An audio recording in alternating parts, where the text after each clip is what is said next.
One quiet evening, the guy who owned the clinic decided to read reviews about his business, and everything he read there was not very pleasant. People wrote that they would no longer come there as it was in this clinic were confirmed cases of corona infection. Such comments made the young man feel sick. He was not sober, and therefore thought that this was not why he became a doctor of Korean medicine. The guy was up to his eyeballs in debt and was able to keep afloat for less than 3 years. He also blamed it on a virus that had suddenly appeared. He was outraged that his clinic had so many confirmed cases of infection. Under the influence of alcohol, the young man climbed onto a bridge and sat on it thinking about his situation. And he didn't realize the sky was already under his feet. It was the fall into the water that changed his whole life. Then our hero could not even believe that this incident from an ordinary doctor would turn him into a divine healer from the novel. The health point system was activated. The notice said that the guy could get health points for treating internal organs, and the points earned could be spent on unlocking various skills and summoning illusory creatures. The young man lost consciousness, and opening his eyes, he noticed a silhouette in front of him.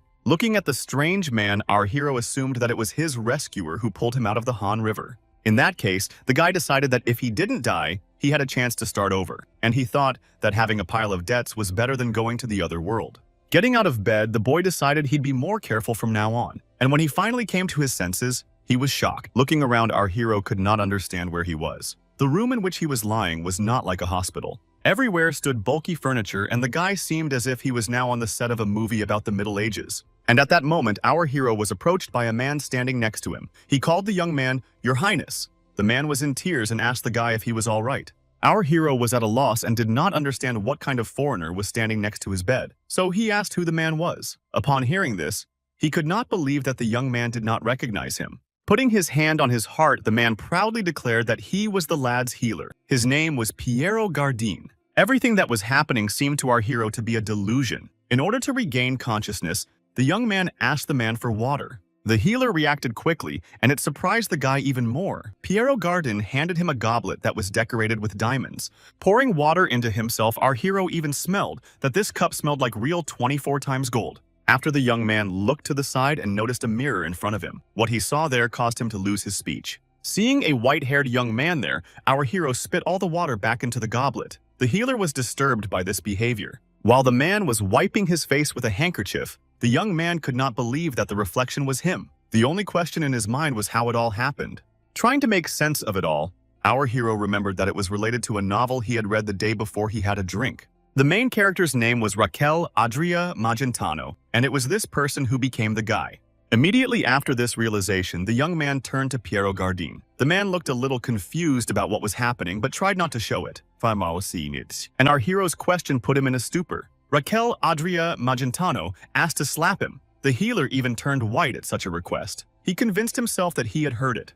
And since Piero Gardin did not react, the boy decided that he would do it himself. He swung his arm with all his might and gave himself a hard punch in the face. After a couple of seconds, his cheek turned red and he began to yelp pitifully. The man saw this and asked Raquel if he was all right. Then the young man realized that everything that was happening was not a dream. He was really the crown prince from that novel. The boy immediately remembered the huge debts and interest that remained after the collapse of his business. Joyfully throwing his hands up in the air, our hero realized that he would not have to drown in it anymore. And suddenly, his jubilation was cut short. Raquel Adria Magentano suddenly felt sick. The boy collapsed on the bed. Piero Gardin immediately jumped up to him and asked if everything was all right. Despite the fact that the young man said yes, he did not understand what happened to him.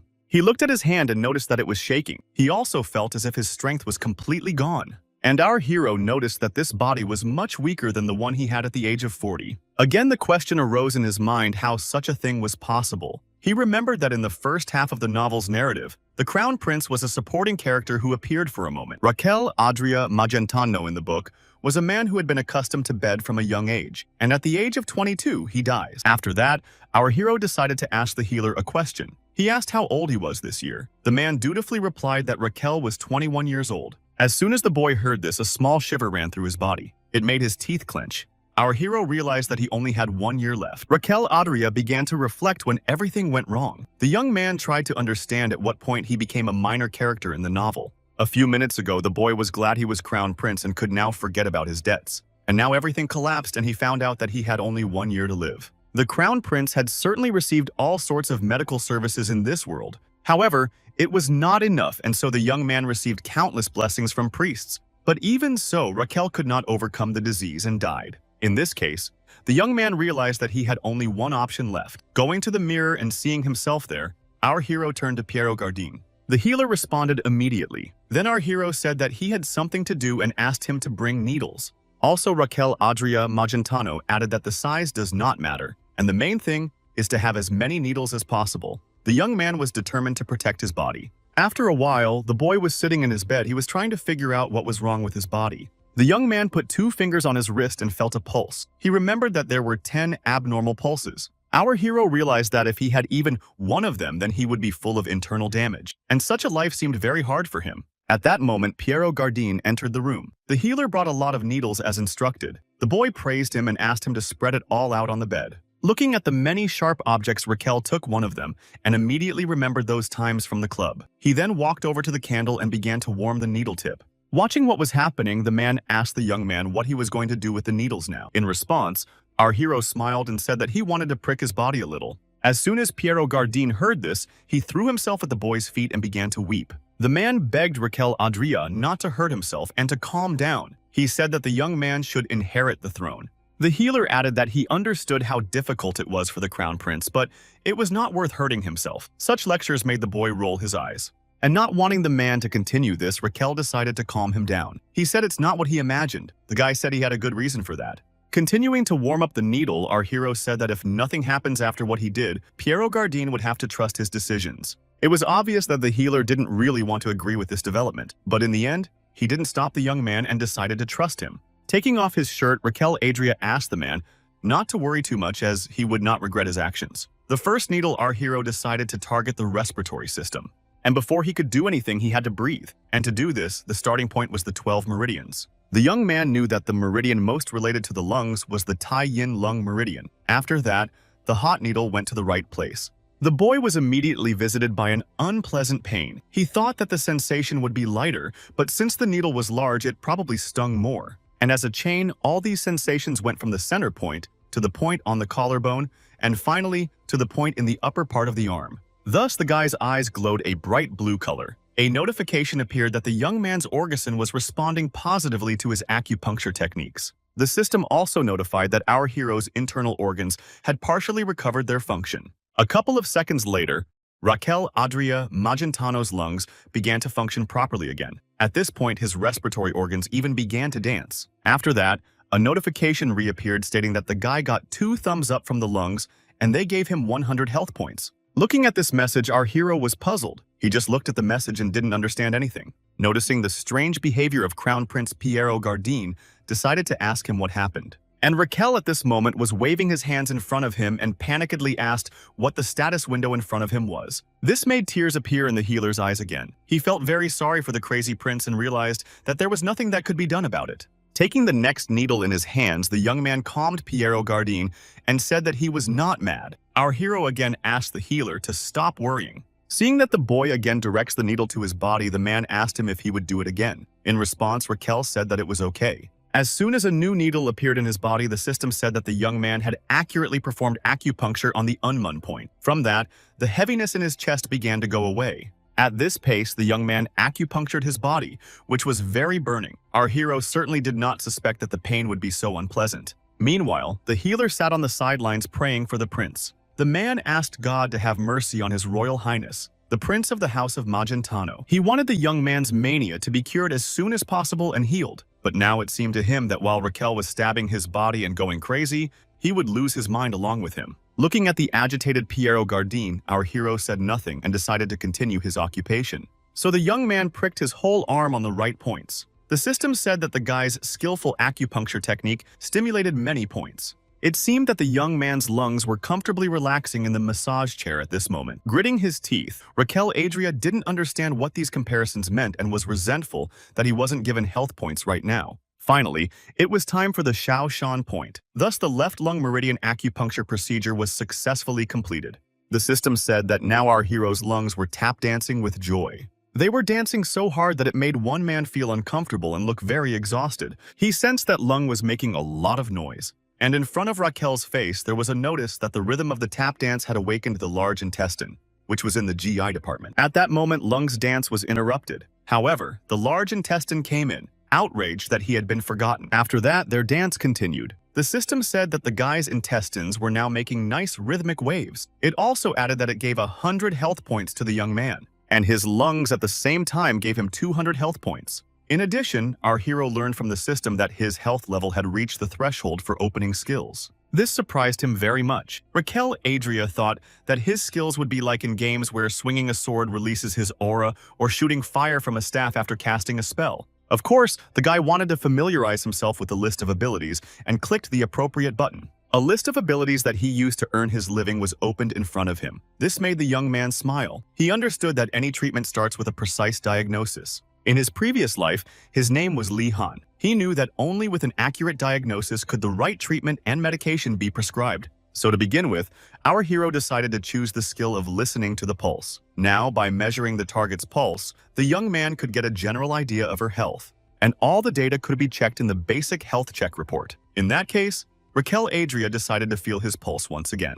The pulse reading was run. The report stated that the guy was SS class trash, and his estimated life expectancy was 91 days. Such news disappointed the young man. He certainly expected something like this, but did not think that this body had only 3 months to live. Our hero thought it was even less than a cell phone contract, but Raquel wasn't going to give up and die so easily. According to the acupuncture needle insertion method, the needle should be rotated clockwise, and according to the breathing support method, the needle is withdrawn during exhalation. That's how the young man got the last needle in him. The system said that the boy's life expectancy increased by 1 day. From this news, Raquel Adria Magentano was shocked. He was surprised that his life expectancy was now 92 days. So the guy decided to try to do the same thing on the other side, but suddenly his mouth started bleeding. The system said that our hero's body was overstressed by the excessive acupuncture. It added that with Raquel's current training, he should have had this procedure every 3 days. Piero Gardin was horrified by what he saw.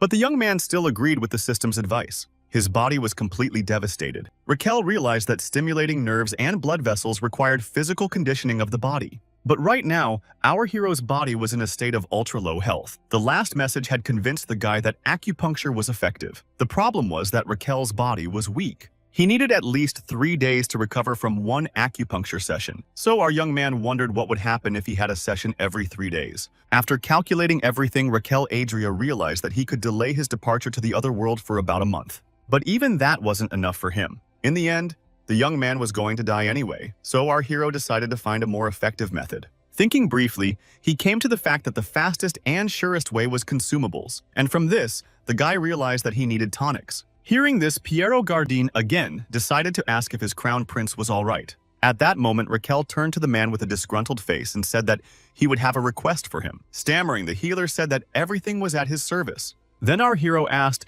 if the man had more powerful ingredients in his pantry. This question slightly confused the healer, and he asked the young man what he meant. Raquel said he needed poisonous ingredients. Piero Gardin replied that he had such. The man also wanted to try to talk the boy out of it, but our hero was too obsessed with his idea. The young man clapped his hands and with a smile on his face asked the healer if he had aconite root. He stammered and said that although they didn't have a main palace, they had various supplies in their storeroom. This was because it was the crown prince's residence. After that, our hero rather folded his arms and asked Piero Gardin to bring him this root. However, the man was not in too much of a hurry to fulfill the young man's request. He asked, with all due respect to him, why he needed it. Then Raquel Adria smiled even more strangely and licked his lips and said that he would eat the component. Such an answer shocked the healer. He clutched his head in horror and didn't know what to say. After a couple of minutes, Piero Gardin fell to his knees and began to beg the crown prince not to do this. He asked how the young man could ask him to help him in his destruction.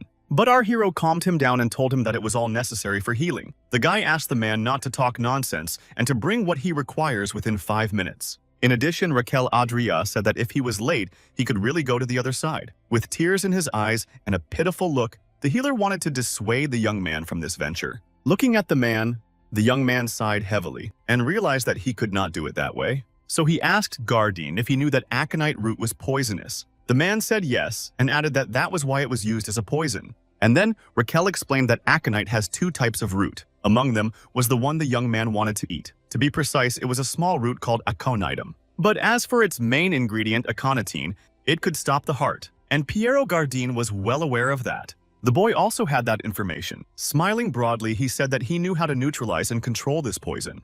In short, our hero could easily turn a poisonous herb into a medicinal herb. Hearing this, the healer didn't understand how such a thing was possible. Repeating what his crown prince had just said, it was as if he was trying to make sense of the words. And Raquel told him that in the language of the East, this process is called pharmaceutical processing. When processed, the toxicity of aconitum can be used for medicinal purposes. The young man then asked the man if he had succeeded in convincing him of the usefulness of this root. But Piero Gardin said no. This made our hero's face crease.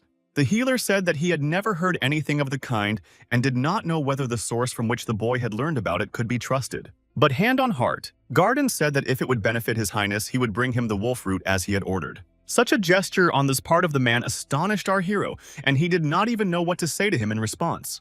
In the end, Piero Gardin went to the pantry to get the root. Day after day, the crown prince's health deteriorated. The healer even became desperate because no medication was working. It was for this reason that he decided to try this pharmaceutical treatment. Digging in his drawers after a while, Piero Gardin found the right component. At this point, the man clearly decided that as soon as the process was complete, he would personally make sure the drug was safe before the crown prince consumed it. A short time later, the aconitum root medicine stood before a joyous Raquel Adria. The healer was also present there and noticed that the liquid smelled very strange. The boy realized that Gardin was still doubting this venture, and the man confirmed it. Nervously swallowing saliva, he reminded the young man that it was all made from a poisonous plant. Unable to contain his emotions, Piero Gardin again began to beg the guy not to do it. From such a surprise, Raquel even twitched. In that case, the guy smiled and told the man if he was so worried he could try the medicine first. And it was as if Piero Gardin had been waiting for those words all along. The physician gladly agreed to try the medicine first.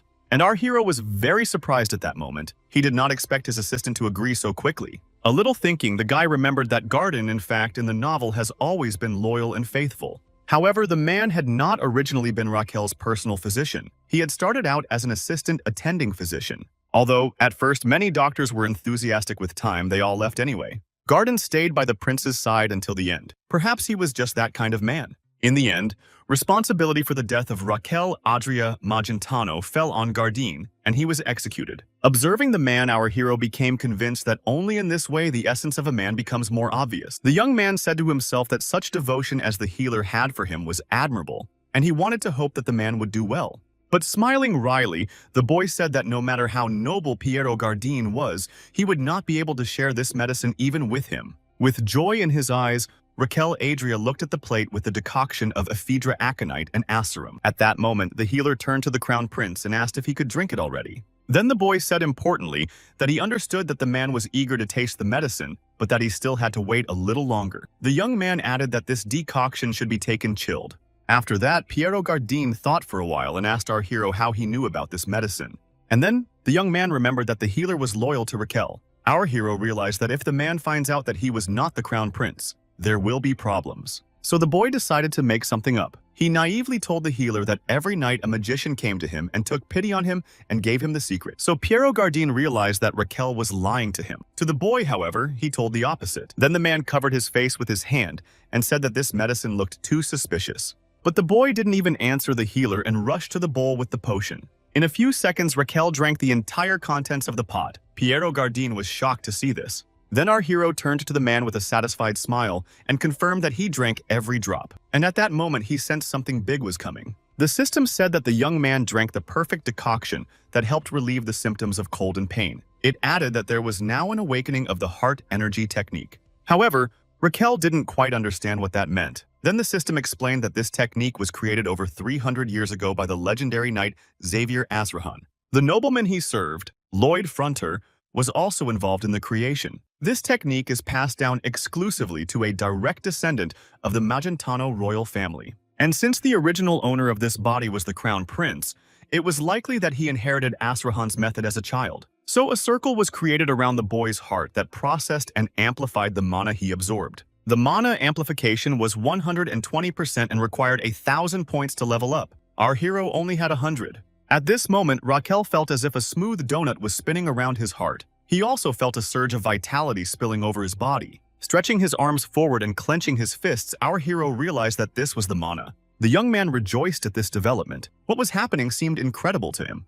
But suddenly the plate fell out of his hands and shattered. The boy sharply grabbed his heart as it seemed to him that it was about to burst. he realized that it was the circle that surrounded his heart. Piero Gardin, standing nearby, was very worried about his crown prince. The healer looked at our hero with horror and did not know how to help him. The system told Raquel that the mana circle was putting excessive pressure on his heart. This scared the guy. The system also added that the balance between the mana circle and the heart was out of balance, which in turn could lead to his heart stopping. Sweating, our hero didn't realize what was happening, but despite this, he assumed that the mana circle and the heart do not match in size. After all, Raquel, who had been weak since childhood, had no time to train his mana circle. Therefore, this circle was like a mismatched ring. It just squeezed the young man's heart.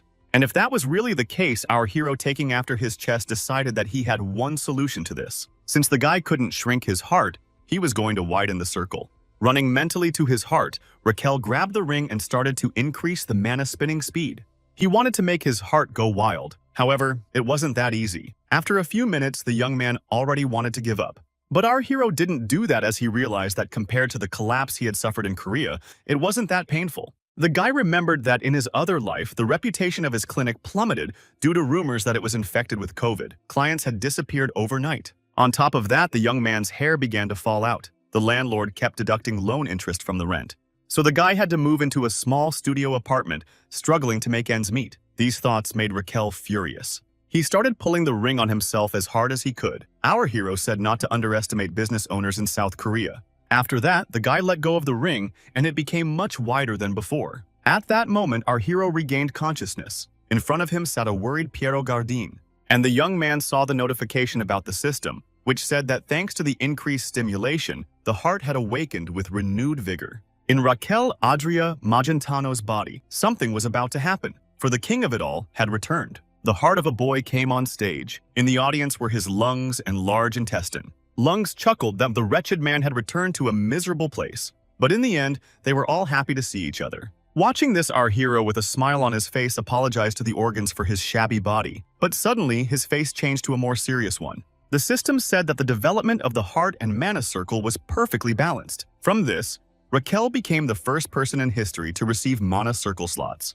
This didn't tell the young man anything, and he assumed that these slots looked like in item games. Our hero then abruptly got to his feet, and with this action he gave Piero Gardin a big scare. The man did not expect that the prince, who had just been lying down, would become so energetic in an instant. The healer told him that he just looked like he was in a lot of pain. He asked the guy if it was a side effect of the medicine. Then Raquel said he just choked. Putting his hands around his neck, our hero wanted to show him how it was, but the man asked him not to because it looked very dangerous. Looking at the broken plate, Piero Gardin regretfully said that he had to drink the medicine himself. Hearing this, Raquel asked him if he really wanted to drink the poison. Without waiting for an answer, the young man said that in that case he would give the man the opportunity next time. The healer then waved the man away and said that he didn't mean it. Then Piero Gardin rushed to the plate, as our hero had asked him to clean the room. Turning back to the bed, the lad thanked the man and said he would go and rest. This surprised the healer even more. He assumed that Raquel was now even more sick, and our hero smilingly asked Gardin not to take into his head what he didn't hear. Putting his hand on his heart, the young man said that if his guesses were correct, then he may have gotten something incredible. Mana slots is a technique that stores materials by mixing them with mana. Raquel understood that each slot held 10 liters. Storage was accomplished by ingestion. In other words, whatever our hero consumed could be stored. Getting out of bed, the young man decided to check it out. A jug standing on the dresser immediately caught his eye. It was filled with water, and the guy decided that it would be perfect for such an experiment. There was about 2 liters in the jug. The term average lethal dose was appropriate, where 50% of the subjects were killed when the substance was administered. Simply put, the probability of death was 50%. Even if the person survived, he could get serious diseases or turn into a vegetable. So the guy calculated that at a body weight of 60 kilograms, the maximum dose for drinking plain water was 5.4 tenths of a liter. And at his weight, this figure was about 3.9 tenths of a liter. Raquel then decided to lift the jug, and it was not easy for him. His body was very weak. And after that, our hero began to absorb the water from the carafe. At this point, he said to himself that he wanted to save the water he was drinking. Then the system showed a notification that one slot was full. So the guy realized that the experiment had succeeded, but Raquel was still hungry and wondered if he should drink more water. After a while, there were 4 more empty jugs on the dresser. The young man drank 10 liters and was surprised that nothing had changed. Then our hero decided to use 0.1 tenth of a liter of water. His slot was emptied by exactly that amount, and the guy was happy about it.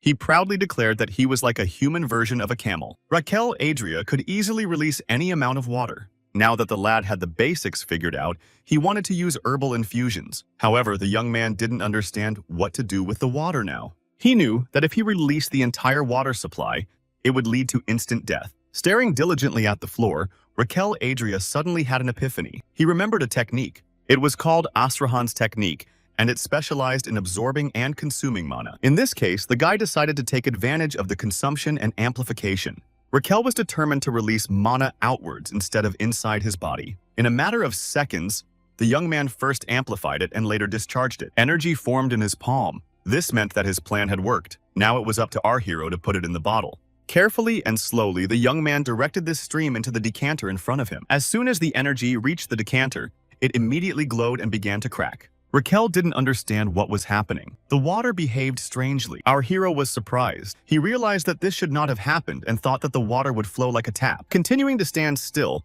the guy was amazed that there was some kind of water cannon. At that moment, footsteps were heard outside the door of the prince's room. At the sound of the broken jug, all the guards came running. First among them stood Piero Gardin. He ran up to the lad as excited as usual and asked if he was all right. The man began to go through all the options of what happened and thought that it was some kind of terrorism, but our hero calmed him down and said it wasn't.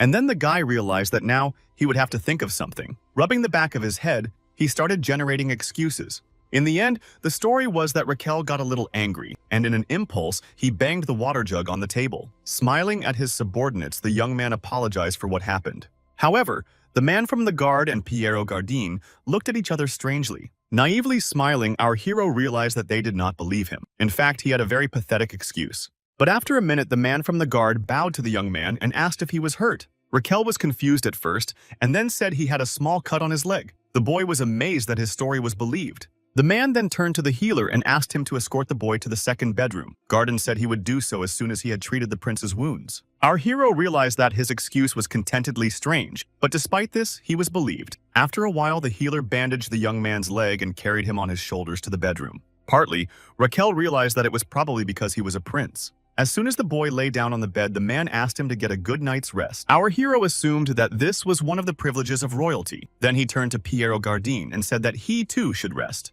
After a while, the young man lay alone on the bed and examined his hand. He thought about what had happened to the jug and to him. It was like a flow of mana, coming from his heart circle to his veins, rushing through his shoulders and arms, intensifying, and when released, resulting in an explosion. For Raquel Adria Magentano, it was an intriguing and impressive sensation. After that, the guy decided that he should get some sleep before creating more problems. He wanted to experiment thoroughly, and while the young man was in ignorance of his strange behavior, a very important person found out about it. It was Emperor Asterion Testarossa Magentano.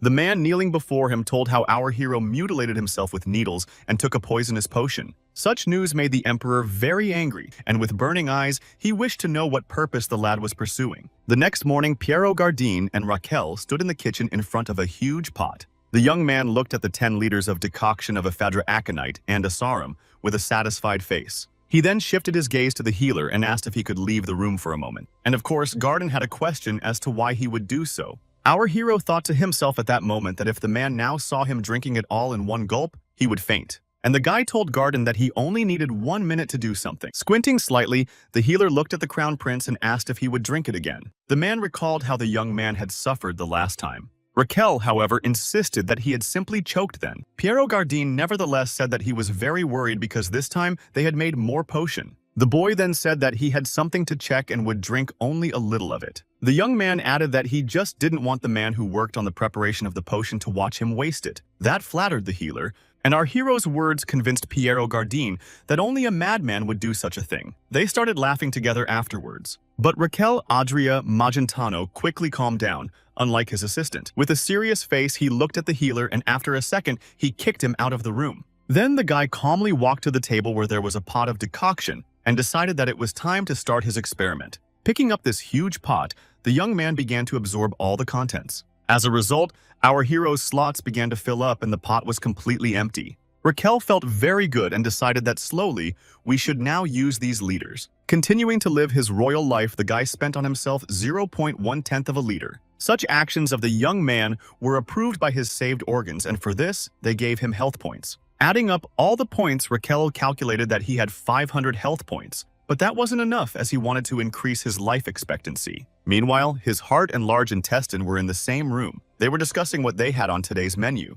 With a satisfied face, the large intestine replied that their diet included a decoction of ephedra aconite and a sarum. Then Heart asked what they would have for breakfast tomorrow, and large intestine suggested that it would be the same decoction again. He also added that they would probably have the same dinner. From these words, Heart's face looked very gloomy. At this moment, a notification appeared in front of our hero that his organs were already vomiting from the decoction. With a not very satisfied look, the young man thought about the fact that those should drink what they were given. And after that, the guy again used 0.1 of a liter of the medicine. After a while, he sat at the table and ate the usual food. Suddenly, a notification from the system appeared in front of his face that his life expectancy had increased by 50 days. The young man's estimated duration now consisted of 133 days. Upon hearing this, Raquel abruptly stood up from the table with joy.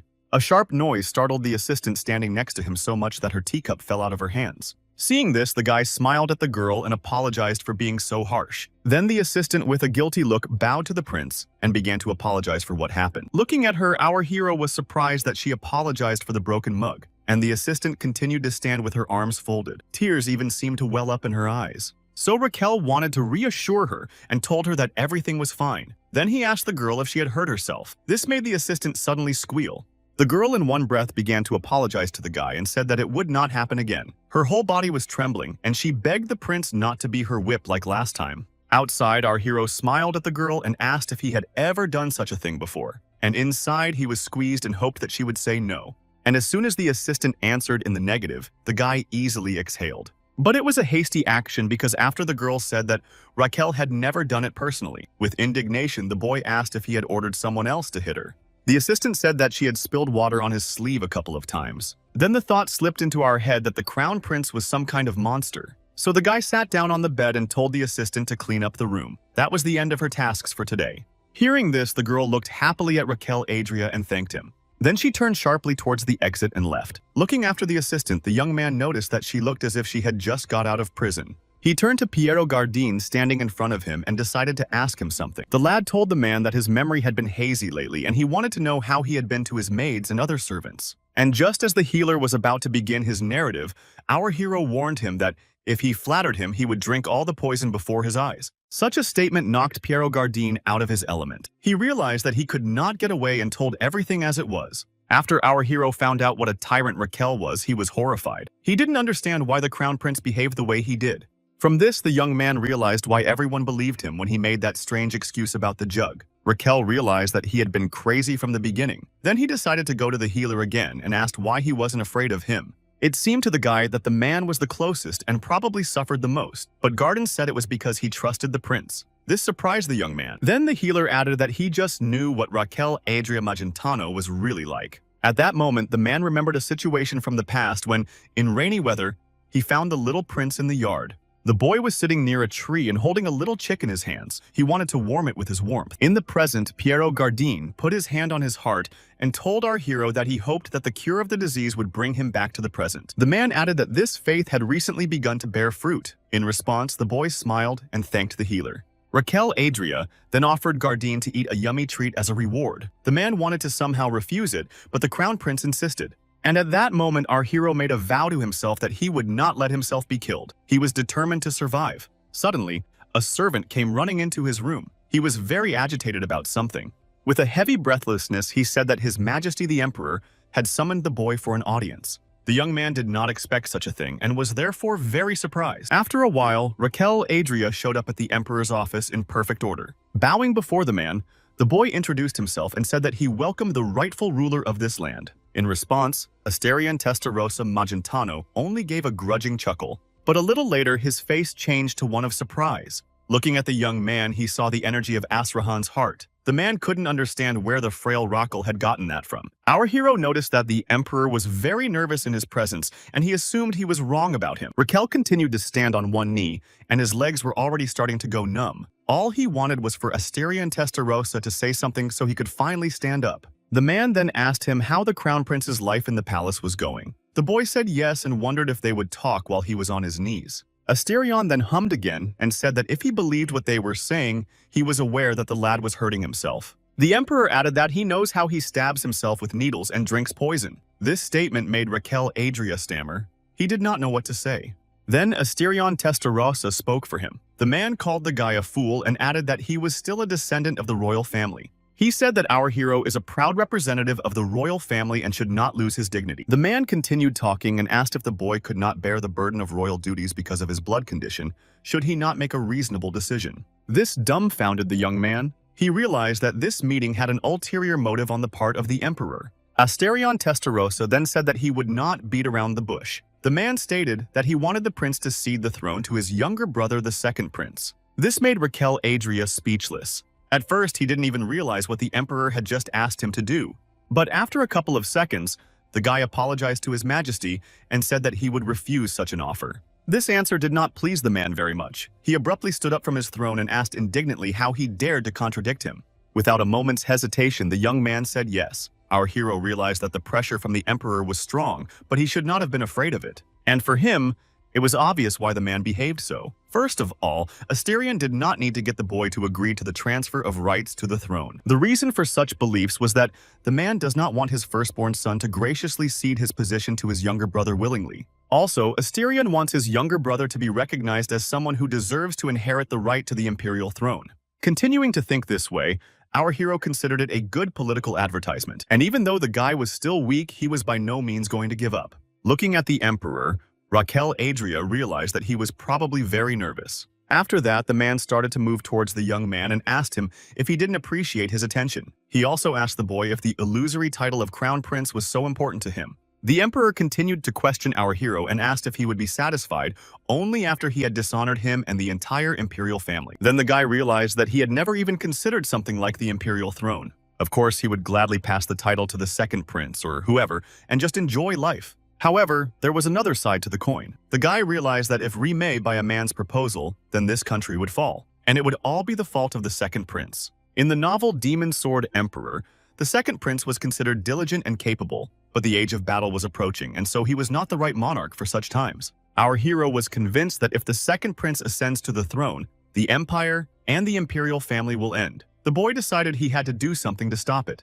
Getting up from his knees, the young man said that he was indeed sick and weak. But despite this, he said that he had not lost his mind or wisdom. Raquel also said that the title of crown prince was not that important to him. All he cared about was the prosperity of the empire and its well-being. Asterion seemed to believe these words. The man stated that our hero's words seemed plausible, but the young man corrected him and said that it was not about words at all. Then the crown prince added that he had a proposal for the emperor. Hearing this, the man was surprised. Putting his hand on his heart, the young man asked to give him a chance to prove which of the two of them, he or the second prince, would be able to bear the burden of the crown. After a while, our hero returned to his room. There he was met by Gardine, who wanted to know what his majesty had told him. He smiled and said that it was nothing important and added that he just wanted him to pass the title to the second prince. This made the healer cringe. He stared at the young man with wide-open eyes and mouth and did not know what to say. Seeing this reaction of the man, Raquel Adria asked him not to worry as he refused. The boy also added that the emperor offered him a sword fight with the second prince. At that moment, our hero turned to the man and his smile disappeared abruptly. He asked the healer what he was doing, and the man was sitting on the floor with a suitcase and said he was packing. He said it was time to get ready to leave. This was something the young man didn't expect. Meanwhile, Asterion Testarossa was looking out the window and thinking about what Raquel Adria had suggested. The window showed this castle of the crown prince, and looking at it, the man tried to remember if there was such a trait in the young man's character. And not thinking long, he decided to do as the boy suggested. At this moment, our hero and Piero Gardine were fighting over the suitcase. The guy convinced his assistant that he will win and do not need to go anywhere, but that was not sure. After a while, the day of the duel between Raquel and the second prince came. In the crowd of spectators were two girls who were crazy about the beauty of Prince Theodore. They could not even imagine how beautiful his victory would be. Our hero at this moment was warming up and suddenly a shadow appeared on his body. A second prince named Theodore Palermo Magentano approached him. He told the young man that he shouldn't do this. Putting his hand on his heart, the young man asked if our hero knew how it would end. Raquel Adria did not like this question and asked the second prince if he was so sure that he would defeat him. Theodore replied that the emperor had reported to him that our hero had proposed a duel. He added that it was all to give him more legitimacy to the throne. When our hero heard this, he thought it was nonsense. Theodore went on to say that the result was already known in advance, and he couldn't bear to see our hero sacrificing his health for such a cause. The guy thought that the young man should not have made such sacrifices. From these words, a smile appeared on Raquel Adrian's face. He realized that both the prince and the emperor were wrong. And despite this speech of the second prince, the boy extended his hand to Piero Gardin, who had a shield. From such a gesture, everyone around him was shocked. Theodore didn't even know how to react to it and just flapped his eyes at the crown prince. Then, with shield in hand, Raquel Adria apologized to him and said that he did not intend to lose. There was talk in this crowd that our hero was strange. After all, Theodore possessed Asrahan's energy and even took swordsmanship lessons from the famous knight. People said that the crown prince had no chance of winning, and while everyone was discussing what was happening, Piero Gardin looked at Raquel and remembered their recent conversation. Sometime before the battle, the healer had watched the young man prepare for the duel. The boy was determined to win. The man tried to dissuade him, but our hero said that nothing was expected of him especially, and therefore he should stress less. In this case, stammering Garden said to believe in his highness, but the guy realized that he was lying and did not even blush. Then the young man said that if he could block 3 attacks of the second prince, he could win. So now with his hands folded and his eyes closed, the healer prayed that his crown prince would win. After that, the emperor spoke. He said that they were gathered here today to determine who was most fit to ascend the throne. All the townspeople listened attentively to the man. Asterion Testarossa began to talk about the rules. He said that if Raquel survived 5 minutes after the battle started or defeated the second prince, he would win. Otherwise, the emperor said that Theodore Palermo Magentano would win. Now that the rules had been announced, the battle could begin. The second prince wanted it over with as soon as possible. The battle began. However, suddenly our hero let go of his sword from his hands. Such an action surprised everyone around him. None of them understood what was happening. Some of them even assumed that the battle was over. Theodore noticed this and asked Raquel if he was giving up, and the young man thought to himself that it was a relief, as he felt uncomfortable pointing his sword at an unhealthy man. The second prince also thought it was a terrible shame for the imperial family to surrender in front of so many people. This made him question whether he should convince our hero to continue fighting or not. The guy was just floundering in his contrary thoughts. And suddenly, Raquel Adria, who had just thrown away his sword, put his shield in front of him. Then Theodore Palermo assumed that his opponent had chosen defense tactics instead of clumsy attacks. He realized that he was going to hold out for 5 minutes instead of defeating him. A smile appeared on the second prince's face. The boy decided that he would end this duel as soon as possible. Closing his eyes, Theodore used Asrahan's energy. A red aura appeared around him. Gathering his strength, the prince rushed towards our hero and in a matter of seconds was next to him. Watching Asterion Testarossa, saw that the second prince was attacking the other prince using his body mass, strength, and mana. The man was sure that the shield would not withstand such an onslaught. And at that moment, Theodore struck at Raquel. There was a peculiar aura emanating from our hero as well. Theodore only wished he hadn't fallen and made a mockery of himself. He wanted Raquel to kneel with dignity in case of defeat. That's why Theodore struck from above. Meanwhile, our hero smiled back at his opponent and stayed on his feet. Then the second prince was surprised. He could not believe that the young man had just repelled his attack or even dodged it. The crowd of spectators whispered again. Everyone was amazed that the boy had blocked the second prince's blow. Emperor Asterion was as perplexed as everyone else, and even jumped up from his throne a little from such feelings. After a couple of seconds, people calmed down a bit and thought that Theodore Palermo was just holding back in his attacks and the young man was lucky. However, the prince himself did not think so. Looking at our hero, he realized that it was not an accident. Therefore, already angry from this, Theodore Palermo with new forces rushed at the young man and hit his shield. The confrontation between the two princes was powerful, but at one point Raquel Adria could not withstand such an onslaught and flew aside. Seeing this, Piero Gardin was very worried about his crown prince and shouted to him. As he landed near the fence, the young man felt his head start to spin and the wrist on which the shield was held was numb. But despite this, Raquel Adria remembered how when he was a policeman he blocked anything. Therefore, the guy took what was happening as nothing. After that, covering his body with his shield, the young man rushed towards the second prince. While Theodore was trying to break through Raquel's defense, our hero thought that he was much better at absorbing mana than he expected. So afterwards, he smiled and thought to himself that it was to his advantage. Looking at the satisfied face of his opponent, Theodore didn't know what he was up to and shouted that he was finished anyway. Then, the second prince jumped into the air, and from that height he was going to throw himself at Raquel. Then, there was a loud clang as sword and shield made contact. Our hero stood confidently on his feet and said that he had trained his lower body for this moment. His organs inside were raging. His heart thought he was about to die, and the rest of him rejoiced that all their efforts were not in vain. The shield that had been protecting the young man all this time was also specially made for him by the blacksmith of his palace. The boy, smiling wryly, remembered that he had used a bursting cocktail especially for his brother. Having drunk this drink earlier, Raquel Adria decided to use it now by activating his slot. After doing so, his heart inside caught fire, and that energy started to come out. As a result, it mixed with the energy of Asrahan Theodore Palermo. Watching what was happening, all the spectators, including the emperor, were shocked. In just a couple of seconds, Theodore Palermo, who had just stood confidently on his feet, blushed and began to hiccup. The young man had become stupefied in an instant. Smiling in the face of his opponent, Raquel Adria remembered that in the Emperor of the Demon's Sword, it was written that the second prince became drunk even from a single glass of wine.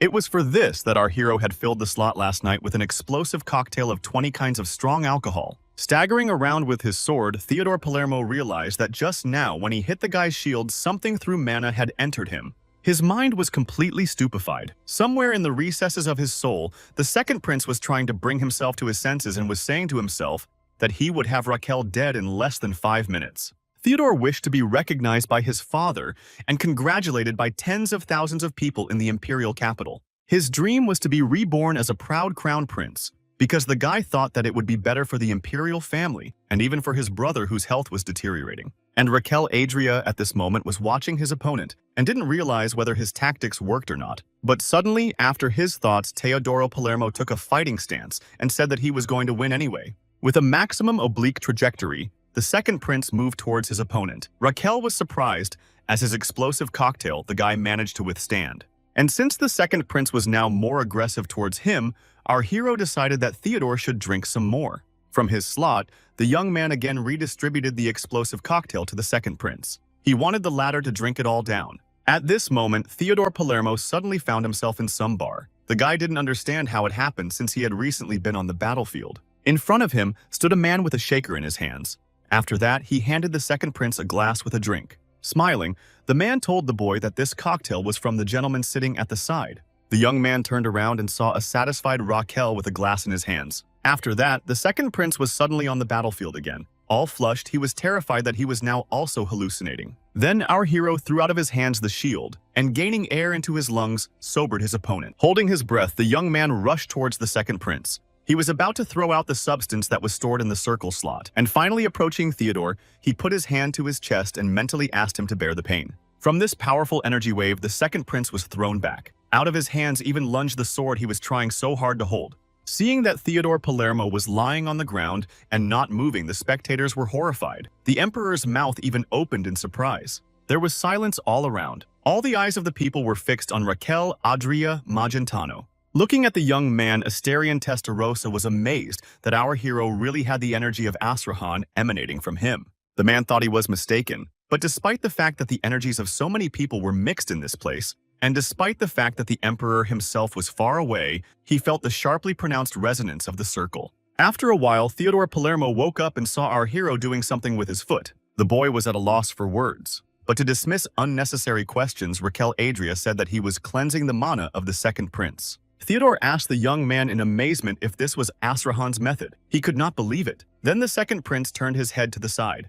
Watching our hero massaging his foot, Theodore realized he had lost. The guy couldn't believe it as much as his opponent. Then Theodore noticed blood on the guy's forehead. Wiping it off his forehead, Raquel Adria told the second prince that he probably hit the shield when he was blocking his attacks. At that moment, looking at the crown prince, Theodore realized that he was fighting hard. He wondered what his attitude was when Raquel Adria was fighting as hard as he could to squeeze all the juices out of his weak body. Theodore Palermo realized that he was acting as if victory was already on his side. Now, with a faded look, he sat back and realized that he had been too arrogant at that moment. After that, Raquel Adria rose to his feet and said that the mana purification was over for now. The guy then asked the second prince how the other prince was feeling. Clenching his hands into a fist and through his teeth, Theodore Palermo said that he was ashamed of himself. This made our hero uncomfortable as he didn't mean it at all and wanted to know how the guy felt physically. Theodore replied that he felt much better. With a proud look, Raquel Adria thought that it was because he had absorbed all the alcohol.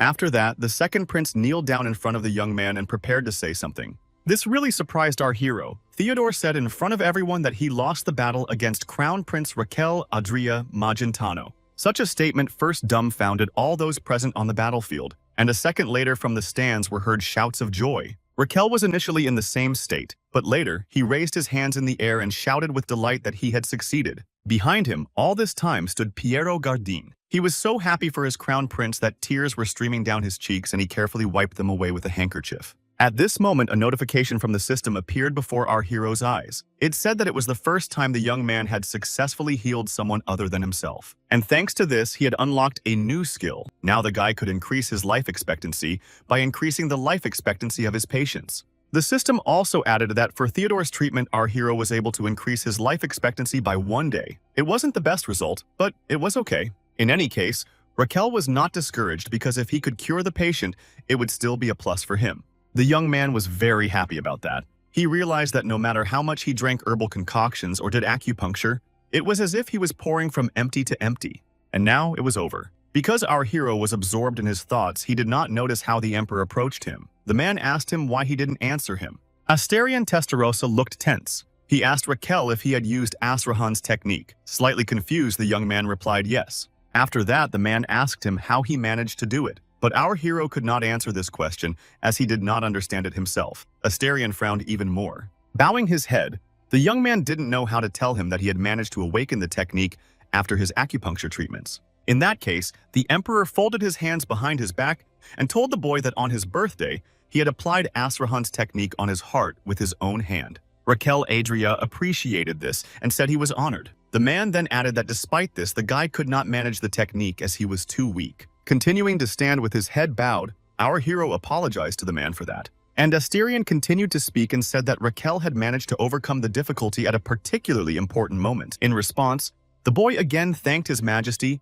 and the latter said that with this action the young man had broken his plans and spoiled his mood. For this, our hero again apologized to the man and finally understood the head. The guy did not understand to regard these words as an insult or a compliment. After that, the emperor turned around and said that in any case, promises are promises, and a duel is a duel. He added that the young man had defeated him today, and he would not deprive the boy of his title. But in spite of that, Asterion turned sharply towards our hero and said that he would continue to watch him anyway. All because the man still doubted the young man's ability to cope with the management of the empire. Then the emperor asked him a clarifying question, asking if he understood what he was saying. At that moment, Raquel clenched his fists in anger and remained silent. Asterion Testarossa didn't like it very much and asked why he didn't answer. Then our hero respectfully addressed the man and said that he had heard that he had recently neglected fencing training because he was concentrating on state affairs. The guy said that this should not be the case and that the emperor should move to maintain his physical strength and relax his tight muscles. All the while, Asterion frowned his eyebrows and listened to the young man. Raquel Adria also added that the man should eat more vegetables and stop smoking if possible. Asterion Testarossa asked with some disbelief and disdain if he was being told this by a man who was in a bad condition himself. But our hero did not take it as an insult and said that it was just his sincere advice. After a while, the man was riding in the carriage and thinking about what the guy had told him. He thought the man was trying to avoid his advice with such naive requests. Nervously twitching his foot, the emperor also thought that reckless use of Asrahan's technique with the lad's frail body could lead to serious consequences. Continuing to ponder about it, the man came to the conclusion that apparently Raquel was highly desperate when doing so. Our hero was a child who had lost his mother from infancy. On top of that, he was constantly sick. Asterion thought about the fact that he had placed too much hope in the boy and in return was endlessly disappointed in him. However, the small glimmer of hope that the boy had shown him today was beginning to stir his heart again. Meanwhile, Raquel Adria was also riding in his carriage and thinking about the fact that his father had also suffered a stroke. He remembered how they were just resting and he got a phone call. After that, the young man immediately rushed to the hospital. But it was too late. Our hero knew that Asterion had also had a stroke after his death at the beginning of the novel Emperor of the Demon Sword. The young man didn't want to let that happen and made sure the man stayed in good health. The lad decided that he would increase the man's life expectancy with his billing for cure skill. He didn't want to go through something like this again. At that moment, he was abruptly pulled out of his thoughts by Piero Gardin. The young man was startled again by the sharp voice of the healer. The man was covered in tears and asking our hero to ask him what those tears were. Smiling back, Raquel did as the man asked him, and Garden folded his arms and said they were tears of joy. The man asked how difficult it was for the young man, but the boy did not start talking and saying that he appreciated the gesture of the healer, added that he needed to rest. Raquel Adria said that from tomorrow he would have a lot of work. This surprised Piero Gardin, and the young man replied that he had to meet someone. After a while, the healer was in the company of some guy in one of the 10 most famous restaurants in the capital, called Sorrentino Gardens.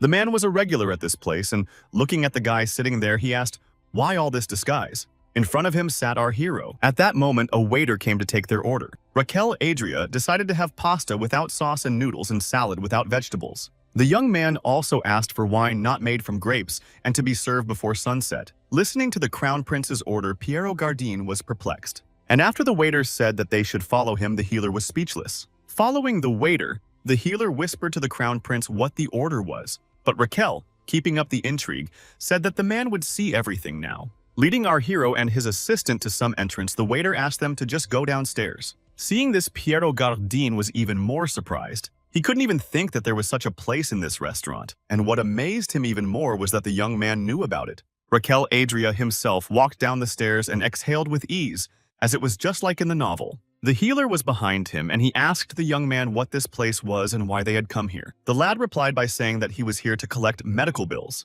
The man didn't understand what that meant and asked again. Our hero answered without explanation and said that he needed to find someone here. Then going to the beautiful door, the young man asked the healer if he had ever heard of Damien. But Piero Gradin answered no, and then Raquel Adria opened the door in front of which they stood. Behind them was a view of a spacious field where men were fighting with swords. There were also spectators watching the action.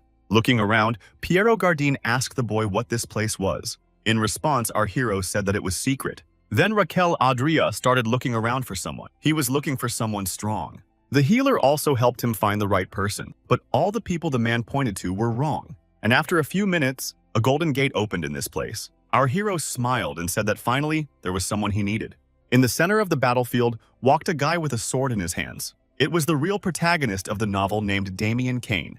On the field stood the referee, and next to him, the man who had just fought. The contestant froze at the sight of Damien, and the referee even had to tell him to get out of here quickly. The presenter then began to introduce the main character of the novel as a man who has the devil's talent and is a fencing genius. The referee told that Damien made his debut in the gladiatorial arena at the age of 17. And in just 3 months, the young man defeated all the local fighters, becoming a champion. Today's opponent of the protagonist of the novel was someone terrifying. From a dark corner, red eyes became visible. A monster had entered the ring. Raquel Adria even covered himself with his hands when he saw it. A real troll was standing on the battlefield.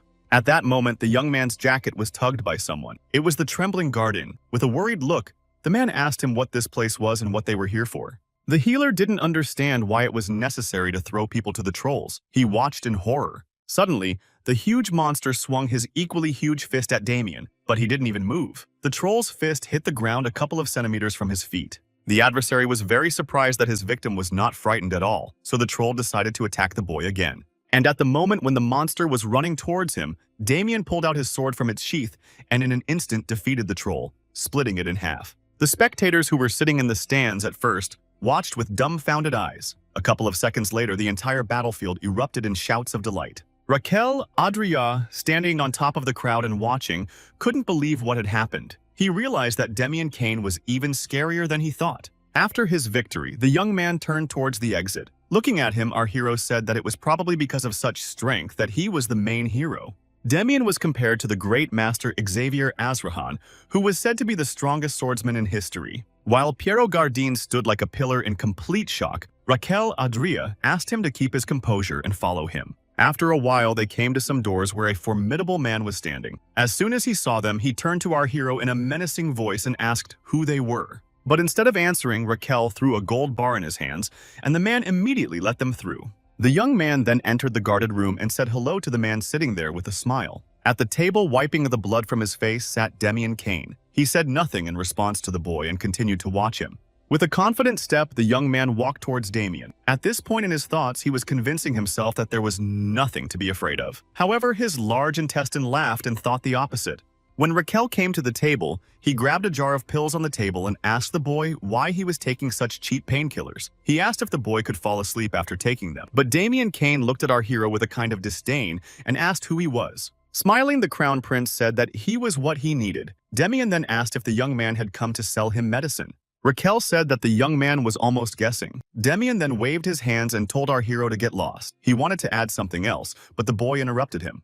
The crown prince asked the fighter what was the point of having so many cheap medicines. At the same moment, he threw away the jar of pills that had been in his hands all this time. While Raquel stood with his back to him and continued talking, Demian Kane decided to take his weapon out of its sheath. And our hero said that with this kind of medicine, the guy would never be able to get rid of the pain in the back of his head. Demian was about to get up from his chair and attack the stranger.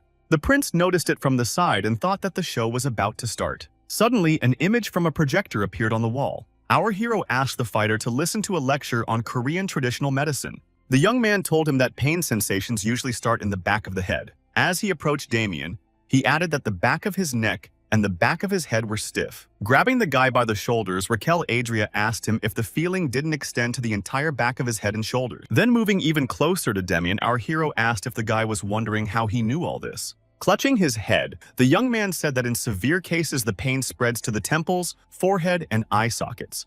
And when this happens, he added that the person has goosebumps and cold sweat. There is also a feeling that the eyeballs are about to pop out from the pain. He went on to say that the funny thing is that the pain comes like a wave and then subsides over and over again. Raquel put his hand to his forehead and added that this pain drives people crazy. It could be called hell, because at first you think it's over and then the torture continues relentlessly. All this time, Demian listened to our hero with a nonchalant face. And the young man continued to say that usually people do not think about eliminating pain and just rely on cheap painkillers. While the crown prince was lecturing, Demian remained silent and noticed that the young man was talking too much. His ears were already bleeding and he even thought that the talker should be destroyed. Raquel at that moment called the fighter a fool and asked him to finally answer something. After that, Demian wondered if he had given him a chance to say a word. Then he asked our hero who he really was to say such a thing. Smiling in response, Raquel Adria proudly stated that he was the crown prince. However, this did not sway Demian's opinion, and pulling out his sword, he decided to finish him off. Seeing this, our hero was frightened and waving his hands,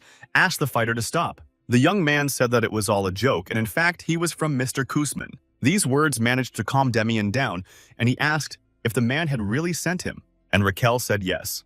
Our hero repeated that he was sent to him by Demian's intermediary in the arena. The fighter fell silent again, and the crown prince said that Mr. Kussman had reported to him that he had complained that his medication had not been helping him lately. He added that the Lord was also having a hard time. Because of the change of seasons, there was a shortage of raw materials. But Demian still didn't understand what the young man was getting at, and Raquel said that he knew how to ease the boy's pain in other ways. The fighter thought that the young man just brought other medicines. But he answered no, and said that the source of the pain had to be removed. While Demian was silent again, our hero clapped him on the back and asked him to take off his outer clothes and lie down. The prince added that he would explain everything to him during the treatment. After a short thought, the guy decided to agree and laid down on the bed with his torso exposed. Sitting down next to the fighter, Raquel asked him if he was scared. Demian Kane answered confidently and said no. Looking at the tattoo on the guy's back, our hero asked if it was really so. The fighter then stood up and said that he was a warrior. He added that he had fought in countless battles, suffering wounds and risking his life. Listening to the boy, the crown prince took out something cone-shaped at this moment and placed it on his back. Demian Kane was slightly shocked by this, but didn't interrupt the unusual treatment. Raquel Adria then asked the guy if he had ever tried the therapy of burning dried wormwood on certain points of the body. But the fighter reiterated that he was a warrior, which meant that he was trying Moxibustion's procedure for the first time. As our hero had a torch in his hands, he began to set fire to the wormwood on Demian's back. All this time, the guard and Piero Gardin were standing outside the door of the room. And as soon as a loud male scream was heard from there, they were very frightened. Demian, on whom the mugwort was burning, was writhing in unpleasant pain, and Raquel Adria was watching this and chuckled snidely. He was amused to see the swordsmanship genius crying from the treatment. Without taking his eyes off the guy, our hero realized that he was in pain, but he also realized that for the sake of results, he had to be patient. The reason why Demian couldn't leave the underworld was the branding on his back. When a branded person's blood circulation is activated, the curse embedded in the mark is triggered. Raquel said that if Demian participated in fierce battles in the arena, he would inevitably suffer severe pain. And in order to endure such incredible pain, Demian borrowed money for painkillers from Koosman. And to repay the debt, the protagonist of the novel fought in the gladiatorial arena. Folding his hands and frowning his eyebrows, Raquel Adria realized that the fighter is in some kind of vicious circle of drugs and battles. It made him hate Koosman more. Therefore, the young man wanted to help Demian. To do this, he decided to first use a strong heat to get rid of the seal. Our hero, with a smile on his face, realized that to cure the protagonist of the novel and the strongest man is equal to attract him to his side and even prolong his life. Raquel continued dreaming and said that it would be great if he could heal other gladiators. After a while, the young man told Demian that he was done and he could get up. On his back at that moment, there was a huge red stain from burnt wormwood. Examining his patient's back, the Crown Prince noticed that the stain had gotten a little paler. Raquel then asked the fighter how he was feeling. He also asked if the boy was in any pain. Touching his shoulder, Demian said with surprise in his voice that he felt pretty good. After that, a genuine smile appeared on his face. The guy said that he hadn't felt that way in a long time. Hearing this, our hero quite began to rub his nose. He took what the fighter said as praise. However, Demian is not fully healed yet. The young man said that the guy needed a few more cauterizations. Specifically, he meant that Demian needed a few more therapy sessions. Raquel said that if blisters appeared on the back of the area, they should not be touched. He also asked him not to overexert himself and not to eat fatty foods until the blisters went away. Demian had no questions about food, but he decided to ask about overexertion. Then our hero shouted indignantly and said that the guy shouldn't fight. Stammering and clenching his hands into a fist, the fighter said that Mr. Kuzman would not allow him to do so. In response, Raquel Adria asked the guy not to worry and promised him to take care of it. After that, Demian looked at the young man as his guardian angel. He asked our hero what his name was and who he really was. With his nose back up again, Raquel said he had already told him who he was. Our hero repeated that he was the Crown Prince. But Demian didn't believe the young man and said that if he wasn't telling the truth, he had his reasons. In response, Raquel breathed heavily and said that in any case, the boy should now do exactly as he says. The Crown Prince added that no matter what happens tonight in the gladiatorial arena, Demian should stay here and not go anywhere. Like any human being, the guy had a lot of questions at this point and didn't understand what Raquel meant. Then, with an indignant shout, our hero practically ordered the fighter not to ask any questions. Turning to the door, the young man again asked Demian not to go out as it would be safer. And before leaving, Raquel told the boy that only then would he meet him again. In response, Demian Kane knelt down and bowed and let our hero know that he understood. Piero Gardin was waiting for his Crown Prince, and as soon as he came out, the man decided to address him. The healer asked the guy why he was looking for Demian and gave him such a strange treatment. The man also said that this place didn't seem safe or legal to him. Continuing to follow our hero, Gardin added that he had no idea what was going on today. Raquel replied that he would find out soon, but now he needed help. He asked the healers to find him a black-haired man with a ponytail. He added that he had a rather large build and narrow eyes. After a while, Piero Gardin came to a bar and started looking around for a man matching his Crown Prince's description. Raquel was also with him. At that moment, the healer's face changed to one of surprise, and he turned to the boy and said that he seemed to have found the man they were looking for. At one of the tables of the establishment sat a man with a mug of beer, who very much matched the description of our hero. Looking at him, the boy decided to see if he was the man he was looking for. With a smile, Raquel approached his table and started pushing back a chair to sit down.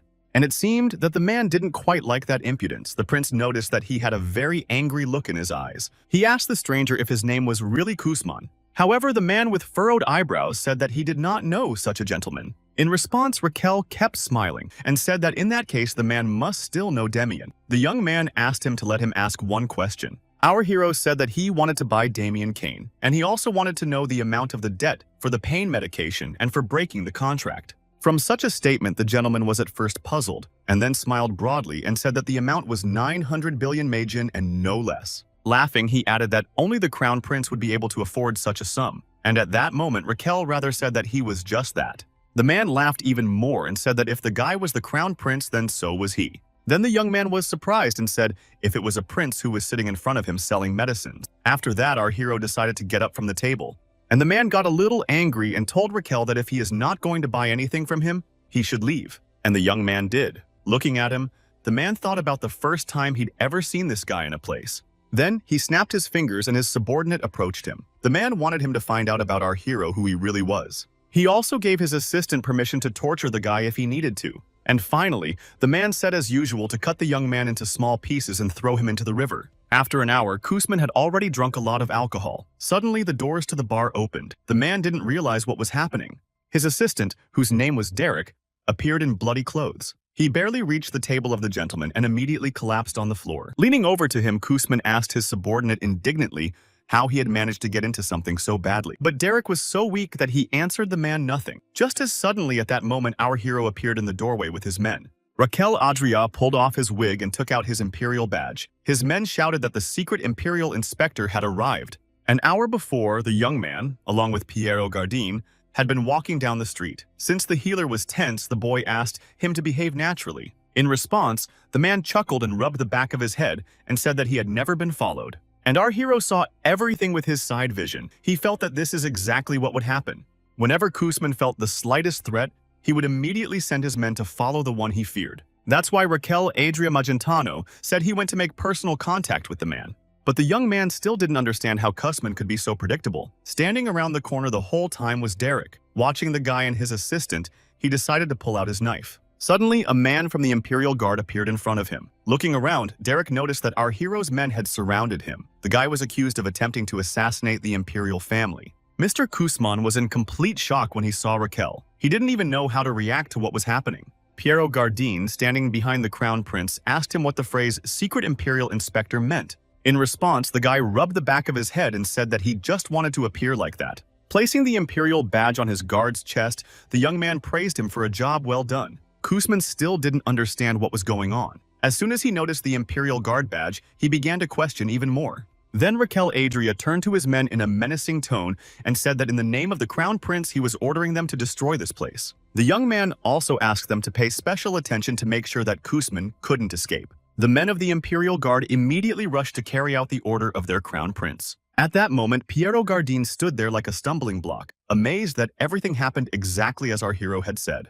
The man began to reflect on the fact that the young man recently as if replaced. Now the guy is dealing with underground organizations and taking care of the security of the Empire. And Raquel himself, watching what was going on, rejoiced that the Imperial Guard was handling everything so professionally. The guy realized that this would give him a lot of bonus lives. Since Kusman was hiding, the Crown Prince decided to find him. The man was hiding behind one of the pillars. He realized that if he was found, he'd be in trouble. So Kusman decided to run. He didn't understand how the young man could be the real Crown Prince, and most of all, he didn't understand why our hero needed Damien. So Kusman came to the conclusion that he should lay low until things settled down. The man decided to run into one of the rooms in the establishment, but as soon as he got there, he was met by men with swords. This made Kusman even more shocked. He didn't understand how the Imperial Guard ended up here. Along with them, he was met by our hero. Smiling, Raquel said that just as he thought, the man came running here. The boy and Piero Gardin even bet 500 Majan on it. Giving the young man the money, the healer got a little upset.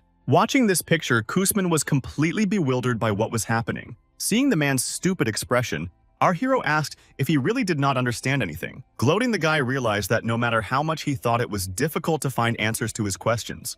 Then Raquel Adria said with a smile on his face that he thought it was important to pay for the medicine. Then his smile disappeared and he added that he hates it when people don't pay their bills. The boy said that he didn't like to be treated like that and he himself didn't like to do that to others. Silently listening to the Crown Prince, Kusman still didn't understand anything and thought that the guy was talking nonsense. Then Raquel explained that that was why he had asked the man about the cost of Damien's painkillers and how much he owed him. Kusman remained silent. Summarizing, the young man said that he offered him a deal, but the man safely refused. Listening to the monologue of the Crown Prince, Kusman began to get angry and his hands gathered into fists.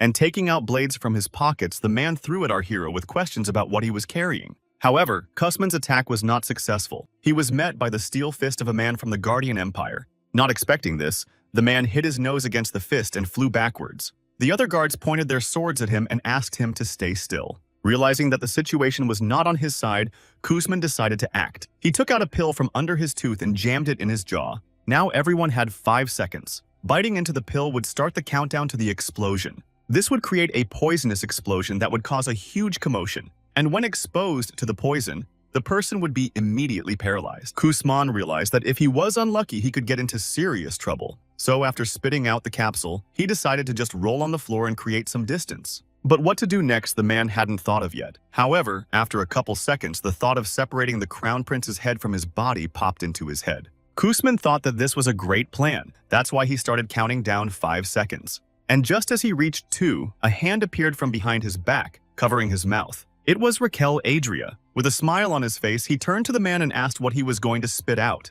Kusman was at a loss and didn't understand how the guy knew about his secret weapon. And as time ran out, the capsule began to take effect. The man fell on all fours as his body became paralyzed. He tried to force himself to pull himself together as he knew that in 3 minutes he might pass out. With trembling hands, he reached into his inside pocket to drink the antidote. But Raquel's hand was ahead of him and pulled out a bottle of green liquid. Seeing the surprised look on Kusman's face, he assumed he was wondering how he knew all this. Having opened the bottle with its contents, our hero, with accents on each syllable, declared that he would not tell him anything about it. With fear in his eyes, Kusman held out his hands to our hero with some hope. But it was pointless. Raquel Adria Magentano threw back his head and poured the antidote into his mouth. With a hint of rubbing the excess from his face, the Crown Prince asked Kusman if this liquid was really useful. Continuing to shiver, the man did not take his gaze away from the bottle. In his thoughts, he asked the young man to give him the antidote. But Raquel was not going to do that and threw the bottle behind his back. The boy said that since he had poisoned Kusman, he would cure him. To do this, our hero decided to use the skill of billing for treatment. At this moment, foam was already coming out of the man's mouth. He realized he couldn't hold on any longer, and in a second, Kusman fell to the floor. The guy was glad he did, as this position of the man was comfortable for him. Having counted the right place, which was below the spinous process of the fifth thoracic vertebra, 1.5 inches on both sides of the spine, the young man pressed on the point of the heart. After that, liquid spurted out of Kusman's mouth, and he woke up abruptly from this effect on his body. Now it was time for the antidote to take effect. Raquel began to release the antidote that was stored in the circle slot. Placing his hands on Kusman's body, the Crown Prince began to instill the antidote into him. At first, the man tensed up again with his eyes bulging, and then unconsciously collapsed again. The system notified the young man that Kusman's life had been increased by 21 years and 2 months, and the life of Raquel Adria increased by 118 days. Such news pleased the boy. After finishing the treatment, the young man asked the Imperial Guard to take Kusman away. He was going to deal with what he needed and then return back to the palace. Meanwhile, Damian Kane was fighting in some corridor with gladiators, and he was very surprised that they were so strong. At that moment, our hero approached him. Seeing the fighter, he clucked as he disobeyed him and didn't wait in his room. Seeing him, Damian was confused as the Crown Prince was really standing in front of him. Raquel Adria approached him and with a smile on his face asked him if he believed that he was really the Crown Prince. Damian replied nothing to our hero as a memory from his past popped up in his mind. The memory was from his childhood. Little Damian was standing over the body of his mother. This is what she looked like in the last moments of her life. And the boy has a recurring dream about the day he was all alone in the world. No, he didn't. He thought he was abandoned. At that moment, a voice came from outside asking Damian to wake up. When he opened his eyes, he saw that Raquel and Piero Gardien were standing in front of him while he was lying on the bed. The doctor smilingly extended his hand to Damian and introduced himself as His Highness personal physician. Staying in some space, the boy also extended his hand to the man and introduced himself. Then their acquaintance was interrupted by our hero and asked Damian to hurry up as they had a lot of things to do today. Leaving the guy in the room, the healer asked Raquel what the guy planned to do this time. The young man didn't like this question and asked if the man didn't trust him. But this question remained unanswered. After a while, they brought Damian Kane to the Moxibustion clinic. Looking around, the guy did not understand where he was and asked our hero about it. Raquel told him that it was the treatment room. With Damian in the room were other people who were involved in the battles. One of the men was surprised that not only were they taken out of the dungeon, but they would be treated in the palace. They didn't understand why the Crown Prince had been so kind to them, and Raquel himself realized it was strange, but he wasn't doing it out of the goodness of his heart. Examining the gladiators, our hero assumed they were between 20 and 30 years old. This meant that if he broke the curse of the stigma, he would get a lot of bonus lives.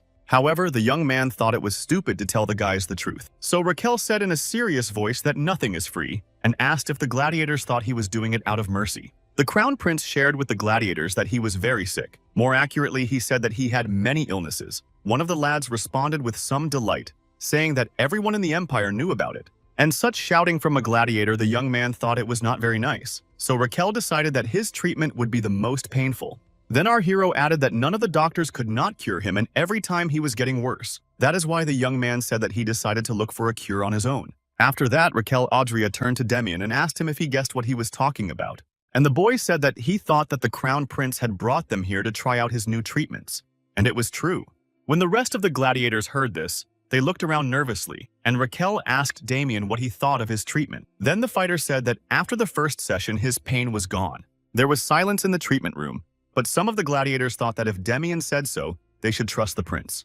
Watching his subjects, our hero asked if there was anyone in the room who was nervous about the upcoming treatment, but everyone was silent. Raquel Adria smiled as he realized that this was his success. Now he could safely prescribe them the treatment of their choice. Without wasting any time, the young man asked all the gladiators to take off their shirts and lie down on the bed. The smell of wormwood and the wild screams of the men wafted out of the treatment room. 6 days later, the atmosphere in the room was not very cheerful. Raquel Adria noticed that the gladiators were sweating and vomiting. Biting his fingers, the prince assumed that these were symptoms after the withdrawal of painkillers. He realized that it would be difficult to continue the moxibustion treatment. At that moment, his attention was drawn to Damian Kane sitting on the bed. Approaching him, our hero decided to ask him a few questions. The young man asked if the guy was dizzy and nauseous. He replied that these symptoms were present, but he tried to restrain himself.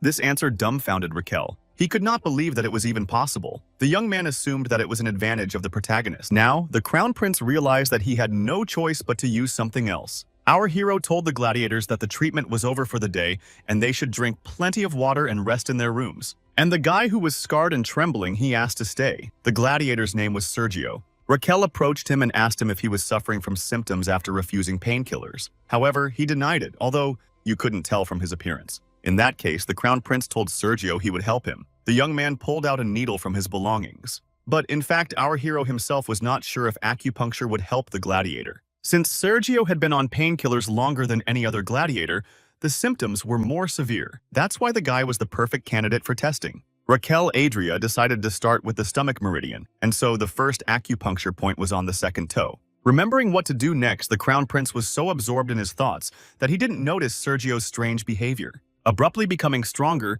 the gladiator attacked our hero from the back and began to strangle him. Raquel Adria was so shocked that he could not do anything and mentally called for help. After a while, the young man began to turn red from suffocation. Suddenly, Sergio's eyes rolled back. The gladiator collapsed next to the crown prince and Damian Kane stood beside him. With a nonchalant face, he asked Raquel if he was all right. Holding out his hand to the fighter and coming to his senses, Raquel said he was fine. Looking at Sergio, the young man assumed that his reaction was due to his syndromes, and all this happened despite the slight stimulation.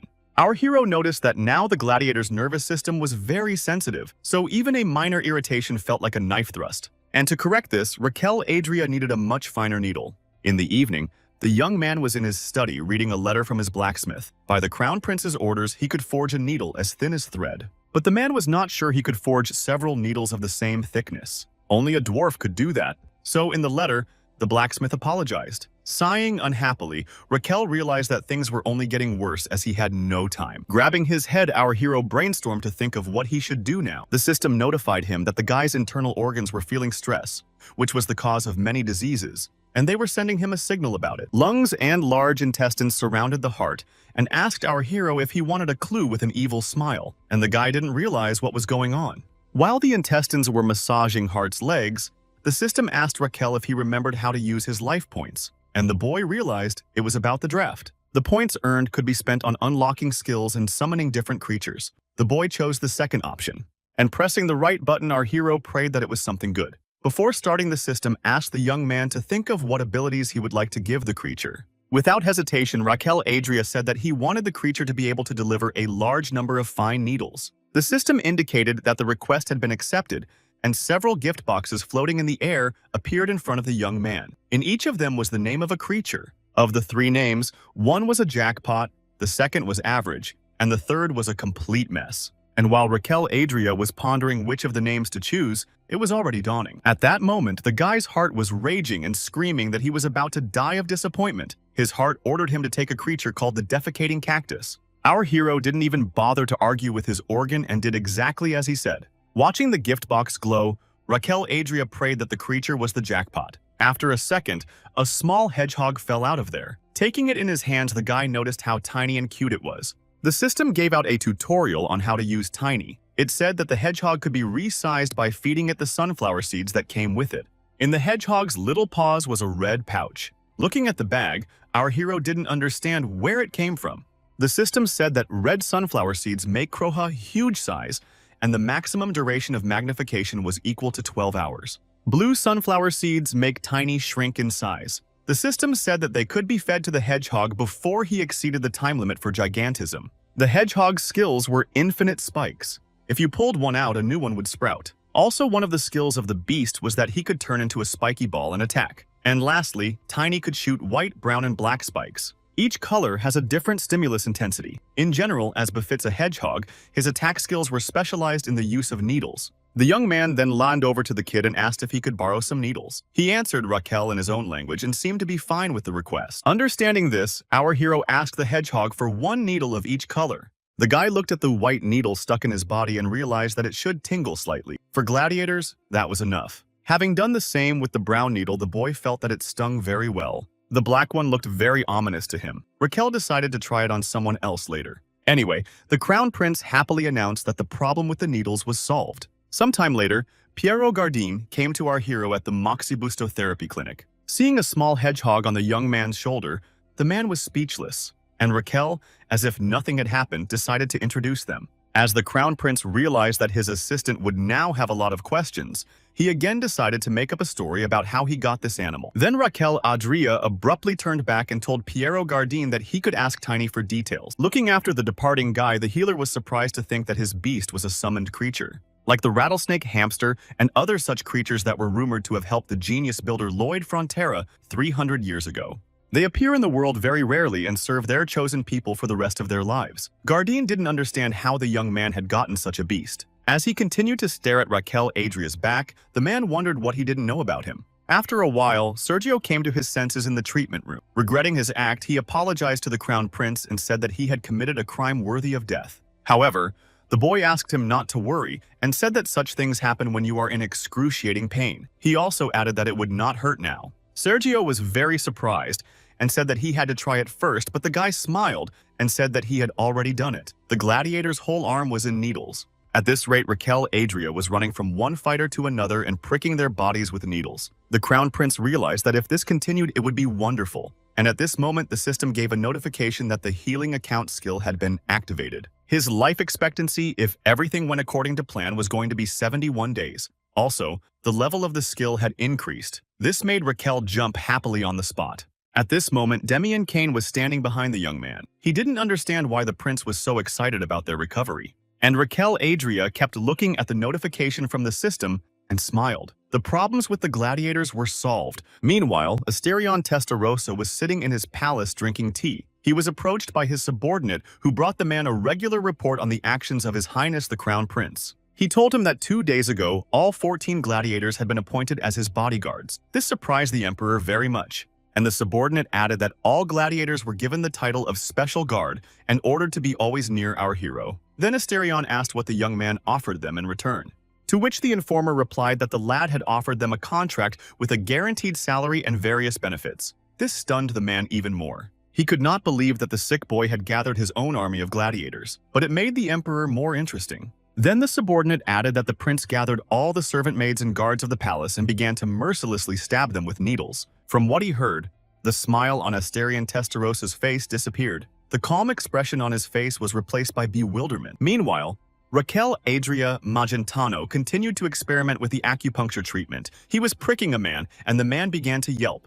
The guy asked him if it hurt. The subject was his servant, and he said no. In that case, the boy didn't understand why the man was whining. And as it was reported to the emperor, our hero, after one subordinate, went to another. A few days ago, Raquel was standing in the courtyard. Turning around, he noticed someone and asked how he was feeling lately after the treatment. Behind him stood Demian Kane. In a calm voice, he said he was still feeling the burning sensation.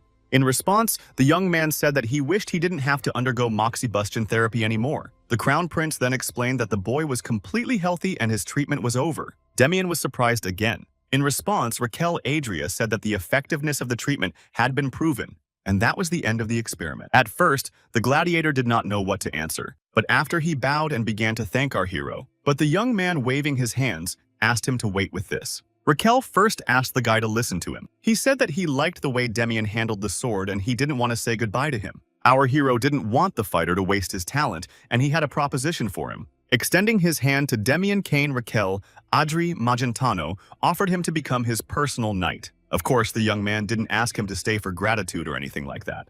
He said that a generous monthly salary, vacation pay, and even a pension would be waiting for him. In fact, the young man realized that Demian would become an expert swordsman and would suffer from swordmaster syndrome. And that was something the boy himself knew about. Master Sword Syndrome is a stage when all the senses of a person are hypersensitive and it is impossible to control them. In this case, Demian's insomnia would be worse than before he was branded. Raquel Adria could try to keep the guy under the pretext of treatment, but most likely he would leave. And in this situation, the best solution was to help each other out. Our hero told the guy that he would write an employment contract and provide parental and maternity leave. Since Demian did not answer anything, the young man added that he would give him freedom of movement and help with housing.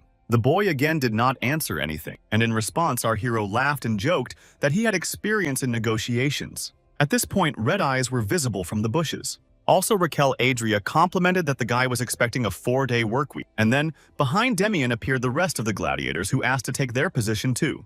The crown prince was surprised by their appearance, and the gladiators asked the young man to let them repay his help to them. They said they would protect Raquel when Damian wasn't around, and our hero realized it was for the generous compensation and benefits, not the treatment. The boys didn't mince words and confirmed it. Rolling his eyes, the young man thought they were being too honest.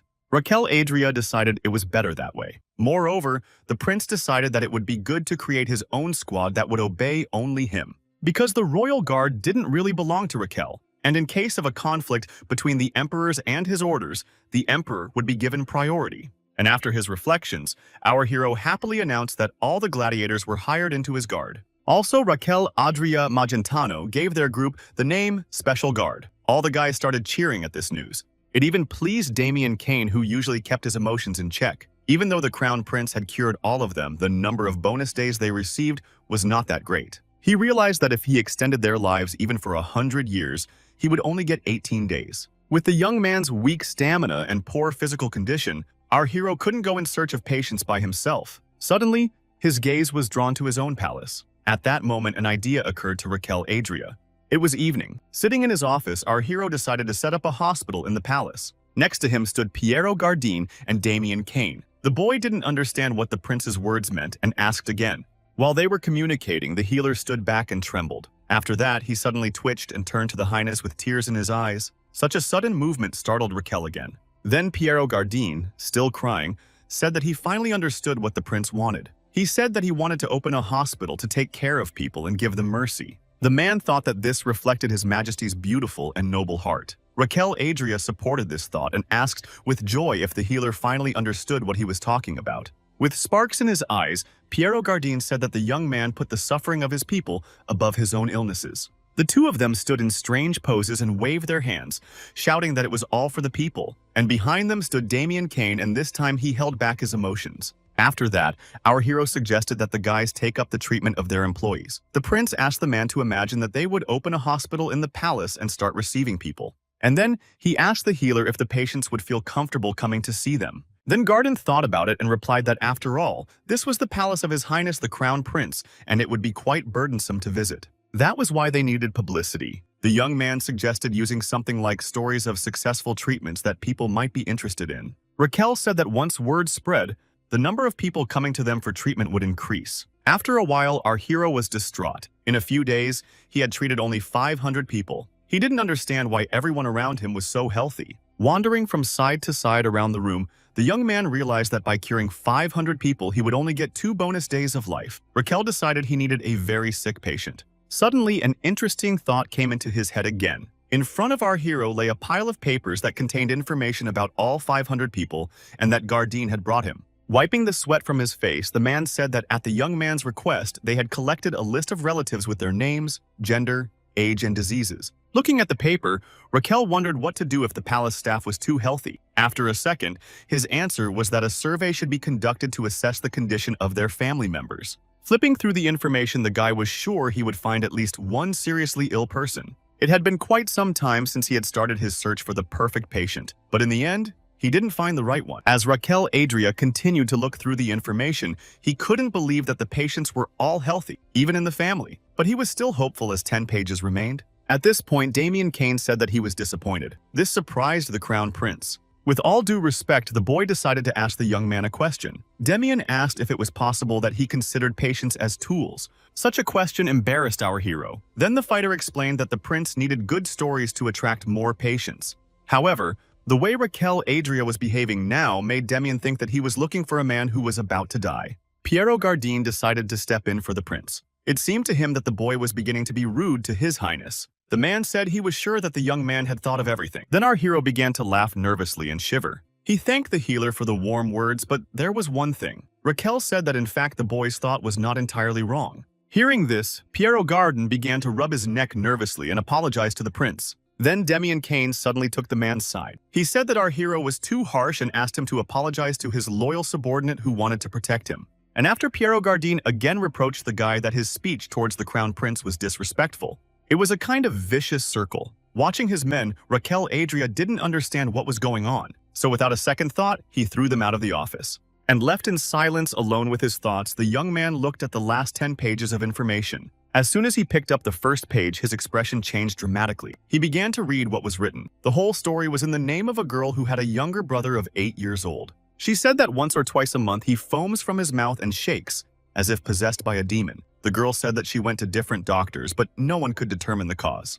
The priest said that the only thing she could do was pray to drive the evil demons out of his body. After reading this story, Raquel Adria Magentano was overjoyed. He had finally found what he needed. After a while, the girl and her younger brother named Georges were in the Crown Prince's office. Our hero approached the boy and said hello. Georges was very shy as he was too small, and the prince himself was sitting in front of him. And to lighten the mood, the young man told the boy that he could just call him brother. Raquel understood how hard it was for Georgie in this situation. He also knew of a miracle remedy that could relieve the tension of the young patients. He took something out of his pocket and handed it to the boy covered with a handkerchief. As soon as the handkerchief was removed, the candy was revealed underneath. When Georges saw the candy, as children do, he was happy to receive it. Raquel Adria then told the boy that he could have it. However, Georges was still tense and hesitated to do so. The young man noticed something wrong and asked him what was wrong. Bowing his head, Georges said in a sad voice that the boy could not touch him. Of course, this raised more questions from our hero. Then the boy explained that he was cursed by an evil spirit. Georges said that this is why the other children always laugh at him and say that he is strange. And to support the boy, Raquel Adria said that it was not true at all. Clenching his little fists, Georges said that yesterday he got into a fight because the other children were laughing and shouting in his face, but unfortunately he lost and his eyes got dark. Georges said sometimes he suddenly feels strange. His body feels cold, shivering, and tingling. At such times, he feels as if he is floating in the air and then falling to the ground. He also feels like the sky is moving away and he hears strange sounds. And afterwards, Georges says he is coming to his senses and feels completely weakened. Raquel Adria was a little loaded from such a story and then asked if the boy had really been enduring such a condition all this time. Without waiting for Georges to answer, our hero hugged him and told him that he was very brave. From such support, the boy cried and told the prince that he should not touch him because he was possessed by an evil spirit. But our hero replied that it was not an evil spirit. The young man was sure of this as he began to read the boy's pulse. Georges was generally healthy, but he showed signs of epilepsy. This was caused by irregular brainwaves and could lead to severe generalized tonic-clonic seizures. Looking at the boy, Raquel realized that epilepsy was commonly referred to as seizures. Normally it wasn't so scary, but the unexplained surge of brainwaves made it more complicated. The young man then rose from his knees and told Georges that the boy was in no way possessed or strange. Georges was surprised and asked with hope in his voice if that was really the case. The boy smiled and said yes. After all, his little brother was the crown prince and he was never wrong. Raquel was glad he had discovered the epilepsy now. However, he still didn't understand the cause of its occurrence. And that was driving the young man crazy. He didn't even have the right equipment. At that moment, our hero was called by Georges.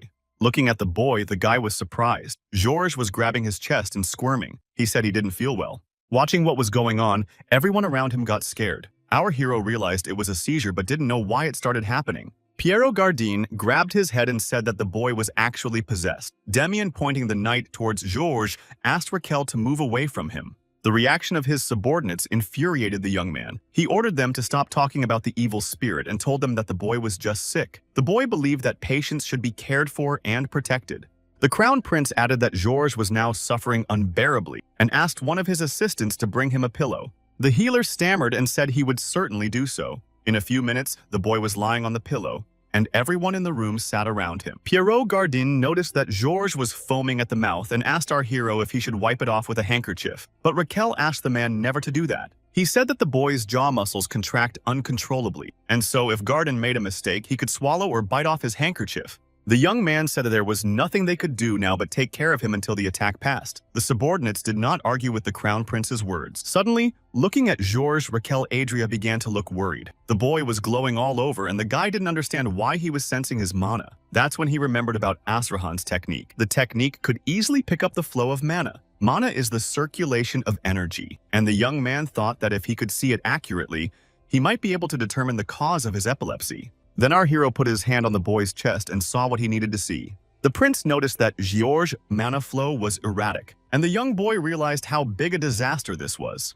The flow was simply uncontrollable. Raquel Adria decided that he should focus and touch the boy's energy. He felt he had to find the source of his epilepsy. Wandering through the streams, our hero passed the spinal nerve to the cranial nerve and so on. At this rate, the young man noticed he was already tired, but the source of his epilepsy was still nowhere to be seen.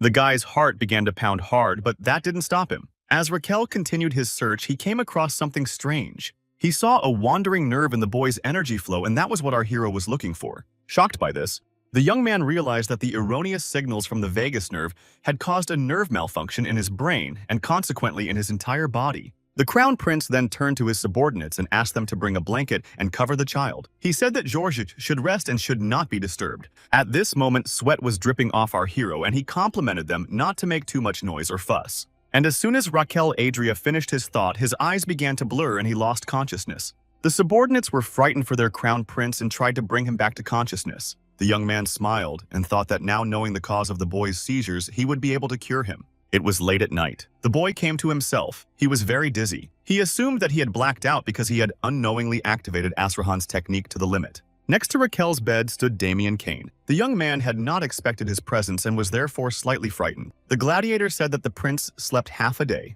Then our hero asked how the child felt. Damien answered that he woke up in the evening but looked very tired. This did not surprise the young man, as Georges had suffered a severe seizure. Then Damien said that they fed the boy and put him back to sleep. Raquel tried to get up and marveled at how Asurahan's method had helped him. He even thought it was better than the MRI. Now that the crown prince knew that the cause of the seizure was the vagus nerve, there was only one way to treat it. It was nerve stimulation. While our hero was thinking of his next steps, Damien looked at him with surprised eyes. The gladiator asked the young man where he was going so late at night, putting on his outerwear Raquel Adria with a smile on his face, about to be struck by lightning. After a while, the crown prince and Damien Kane were already approaching some guarded place. At first, the men were wary of the unfamiliar silhouettes in the distance, but as soon as our hero approached them, their mood changed to one of surprise. Raquel Adria approached the guards and thanked them for their hard work and asked them to take him to Mr. Janitas' room. A couple minutes later, they were standing at the beautiful doors. Once inside, they found a man preparing to sleep. It was the court sorcerer Janitas, and seeing our hero, he was very dumbfounded. The young man apologized to him for such a late visit and said that he wanted to ask the man for a favor. Smiling sweetly, Raquel Adria asked the warlock to put a lightning bolt in his back. Hearing this, the man was even more shocked and didn't even understand what his boyfriend was asking for at first. The day before, Janitas had visited the emperor, who told him that the crown prince had been doing a lot of strange things lately. Asterion Testarossa was concerned that the lad might do more crazy things, and the man realized that everyone gets so desperate when they have children. He had served His Majesty all his life and wondered if he didn't know his intentions. At this point, our hero was shaking the warlock and practically begging him to strike him with lightning. This made Janitas even more convinced that the young man had definitely changed. And then the man looked menacingly at Raquel Adria and asked him if he had gone completely insane. He asked why he would try to harm the crown prince. The sorcerer realized that he could not live from it, but our hero explained that he only needed a small electrical impulse that would not cause harm and would be stable for 3 hours. Lightning magic is actually a very destructive attack. Lightning spells cast by high-level wizards equate to minor disasters, and the guy wanted it reduced to the power of electricity and sustained for 3 hours. All of this required very precise mana control. After much deliberation, the wizard turned to the prince and asked if he realized that this was an incredibly difficult task. And of course, Raquel Adria understood completely. He said that this task was like driving a car for 3 hours at a speed of 30 kilometers. That was why the guy had come to the magician. After all, he was the only one who could control the mana so carefully. Then Raquel Adria continued to suck up to the man and asked who was the best magician in the entire empire. This question made the warlock embarrassed, as the answer implied him. While Janitas himself remained silent, all of our hero's organs cheered and pronounced the man's name. The crown prince and the warlock negotiated away from everyone. All the while, Damien and the rest of the guards were watching them. Judging by their emotions, they understood nothing. Weighing the pros and cons, Janitas was almost ready to agree, but there was something that stopped him. He asked Raquel what would happen if something happened to him. The young man asked the man not to worry. The boy also added that he would relieve him of responsibility if anything happened to him. He said that the guards and Damien would be witnesses. Our hero said that he is not trying to do anything wrong and just wants to save someone's life. In that case, Janitas agreed and asked when they could start. Without hesitation, Raquel said that they would start immediately. A few minutes later, the wizard was already standing with his staff, and the young man was thinking about the fact that you can't just use electricity on a child. He realized that everything had to be tested first. At that moment, the man turned to our hero and asked if he was ready. But Raquel Adria didn't answer. He had fallen into a state of trance and radiated energy from himself.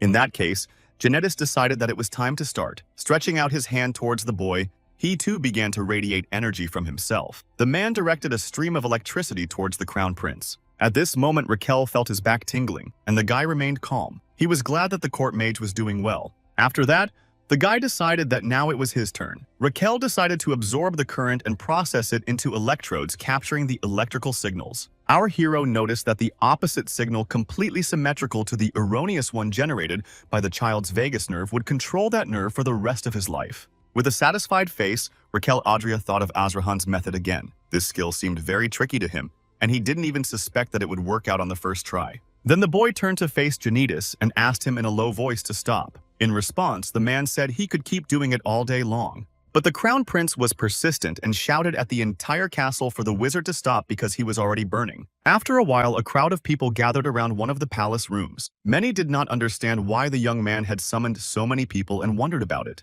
Some of the crowd thought that the guy wanted to gather those who liked to spread rumors. But in any case, no one understood what he had in mind. Among all these people was Georges' sister. They all gathered in the crown prince's room. The boy was sitting in front of his bed on which the boy was seated. The young man turned to him and told him that he would not ask him not to be nervous, as the medicine could be bitter and the healing procedures slightly painful. In his hands was a needle. The boy looked at the point and asked Raquel if it would sting a lot, to which the boy replied that it would be like a mosquito bite and it wouldn't hurt at all. Georges didn't quite trust the prince as he was very afraid, but while the boy was asking the young man questions, he had already stuck the needle into his neck. The child didn't even feel a thing. Then our hero stood up and turned to Genetis. Now he realized that the boy would not be completely pleasant. Then the man, with the help of his staff, directed an electric stream towards the prince. Thus, the electricity was slowly building up in Raquel Adrian's heart. While all this was happening, the guy wanted everyone present in the room at that moment to watch and spread the news about this new ingenious treatment. This was what was called viral marketing. Raquel then removed the needle from the boy's neck and decided to connect their back current. Wandering through Georges' currents again, the boy came to the vagus nerve, but fear suddenly appeared on his face. He realized that something was wrong. After a second, the boy realized what was wrong. The boy's mana flow became unstable and our hero ran before he exploded. Soon, Georges was about to have a seizure. At this point, the child himself turned to the crown prince and asked if they would be sitting like this for much longer. And the kid continued to run through the mana streams. He had at most 3 minutes left before the seizure started, and at worst 1 minute. A couple minutes later, Raquel Adria reached the right electrode to apply the opposite signal. Things were not going well for our hero, to put it mildly. The guy realized that even if he used Asrahan's technique at full power, it would take half an hour, and the young man did not want to stop as there could be strange rumors. Moreover, there might not be a second chance. The prince was even a little panic-stricken at not knowing what to do. Then he turned to Genetis. Raquel Adria asked the man to increase the power of lightning magic by another 3 times. The warlock did not expect to hear such a request, but the crown prince insisted and said he would explain everything later. Doubting the correctness of the young man's decision, Genetis said that it would be very painful. However, even this did not stop our hero. Then the man agreed to fulfill his majesty's request and directed a stream of electricity towards the guy. From such a blow, Raquel's jaw clenched tightly. There were 10 seconds left before the seizure began, and to complete the treatment, more mana had to be absorbed and recycled. Our hero pondered where he would place the electrode. After a couple of seconds, Raquel Adria came to the conclusion that it should be placed on the carotid artery. With 5 seconds to go before the seizure started, the guy deftly wrapped the carotid artery. At this point, Georges was already very sick. Watching what was happening, everyone present was frightened. Bleeding with sweat, the boy did not stop and wrapped the necessary place while the time became less and less. And as soon as it was over, the boy who had just been squirming from a seizure came back to normal. In front of him, Georges saw our hero, who asked him if he was really feeling well. The others in the room were stunned by what had happened. They knew that before, when the boy started to suffer, he always fainted. Raquel Adria, at this moment, felt relieved even though there was still numbness in his body. After that, the system gave out information that the young man had received bonus days for treating the boy. Also, his Asrahan technique had increased. Now the percentage of mana enhancement was greatly increased, and it couldn't help but please our hero. And as Raquel withstood the powerful electrostimulation, And due to this, the metal energy of the lungs and large intestine was activated and the wood element was suppressed. As a result, another organ was awakened in the young man. It was the liver. She swiftly broke into the room with the others and threw her luggage at them. Seeing the newcomer, heart and large intestine were surprised. There was an addition to their team. Large intestine was so happy that he took off his shirt and ran towards liver. However, this did not please the new guy very much. He first looked at the guy with contempt and then slapped him on the cheek. With dumbfounded eyes, Liver looked at Colon and asked if he had decided to die by doing such a thing. The system told Raquel that Liver gave him 300 points and the other organs gave him 500 points, as they were delighted with the addition. Our hero was also happy about this and realized that he would probably have even more health points. It was a great day in the young man's opinion. Suddenly, a child's voice distracted him from his thoughts. It was Georges who addressed him. Looking at the crown prince with big round eyes, the boy said that something was wrong with him. Pulling the needle out of Georges' neck, the boy reassured him and said that everything was fine. However, the boy noticed that before, when he felt sick, his eyes would go dark and his body would stop obeying him. Raquel then asked if that surprised him. Georges said yes. Then our hero smiled at him and said it would never happen again. With a twinkle in his eye, the boy asked the prince if it was really so, and the young man confirmed that Georges would never have to suffer that pain again. Raquel Adria also confirmed that if he was lying, the boy would become a prince tomorrow. In the crowd of people stood Georges' sister. She could not believe what had happened and was in tears. When the boy noticed his sister in the crowd, he immediately ran to her. Georges happily hugged the girl and their faces looked very happy. Watching such a beautiful picture from the outside, our hero realized that it was an absolute success. The other people in the room were whispering excitedly. The young man realized that it was time to spread the news of his good deed. Raquel already dreamed that everyone would come to him for treatment, and since he would be able to cure everyone, he would get a lot of bonus lives and ensure a healthy life for himself. But suddenly, the boy's joy was interrupted. The crown prince's eyes began to swim and he saw Gardine's frightened face and Demian approaching him. The boy assumed he was losing consciousness again, and his internal organs confirmed it, all because Raquel Adria had put his body under a lot of stress again. Night fell. At that moment, the guy regained consciousness and opened his eyes. The first thing he wondered was how long he had been out. Turning his head to the side, he noticed Demian the healer and Warlock beside him. With a smile on his face, the young man asked his subordinates if they had so little to do that they decided to watch him sleep. However, this joke did not arouse positive emotions in anyone. Piero Gardine said that he was very tired of seeing the prince in such a state. In tears, the man added that he was tired of hoping that the guy would wake up soon. Continuing to drown in tears, he said that he was praying for the prince. This reaction of Piero Gardine surprised Raquel, and he did not understand why he was crying again. Then Demian explained that the boy had not come to his senses for 2 days. From this, the young man's eyes became completely round. The crown prince could not believe what he had just heard. Then Janitas turned to him and asked him in a sad tone if he was trying to destroy him. The man asked the young man what he would say if he was killed by his magic. In response, our hero apologized and asked for the warlock's forgiveness. Then the guy asked what was with Georges and how he felt. Suddenly, a boy jumped out from behind Damian and happily announced that he was fine. He immediately ran up to the crown prince while laughing. Seeing him, the boy was very surprised and asked how he had gotten here.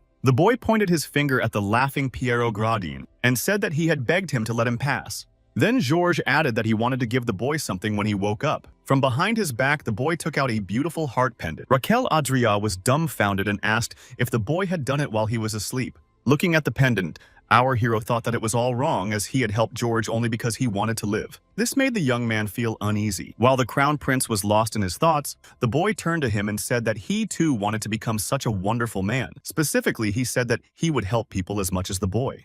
The boy was so inspired by Raquel's action that he wanted to become like him. From such a statement, our hero was at a loss. Looking at the pendant again, the boy said that it was very well made and thanked Georges for it. But then Raquel Adria said that the best reward for him was to see the boy healthy. Piero Gardine smiled approvingly when he heard this. Then the boy coughed and said he was tired. He wanted to rest some more. So all the people in his room immediately decided to leave and let His Highness recover his strength. Georges followed behind everyone, and before leaving the bedroom, he turned around to face the prince and said a cheerful goodbye. Our hero similarly smiled and waved back at the boy and said that they would see soon. After the door slammed shut, the smile disappeared from the boy's face, and he began to look at the pendant Georges had given him.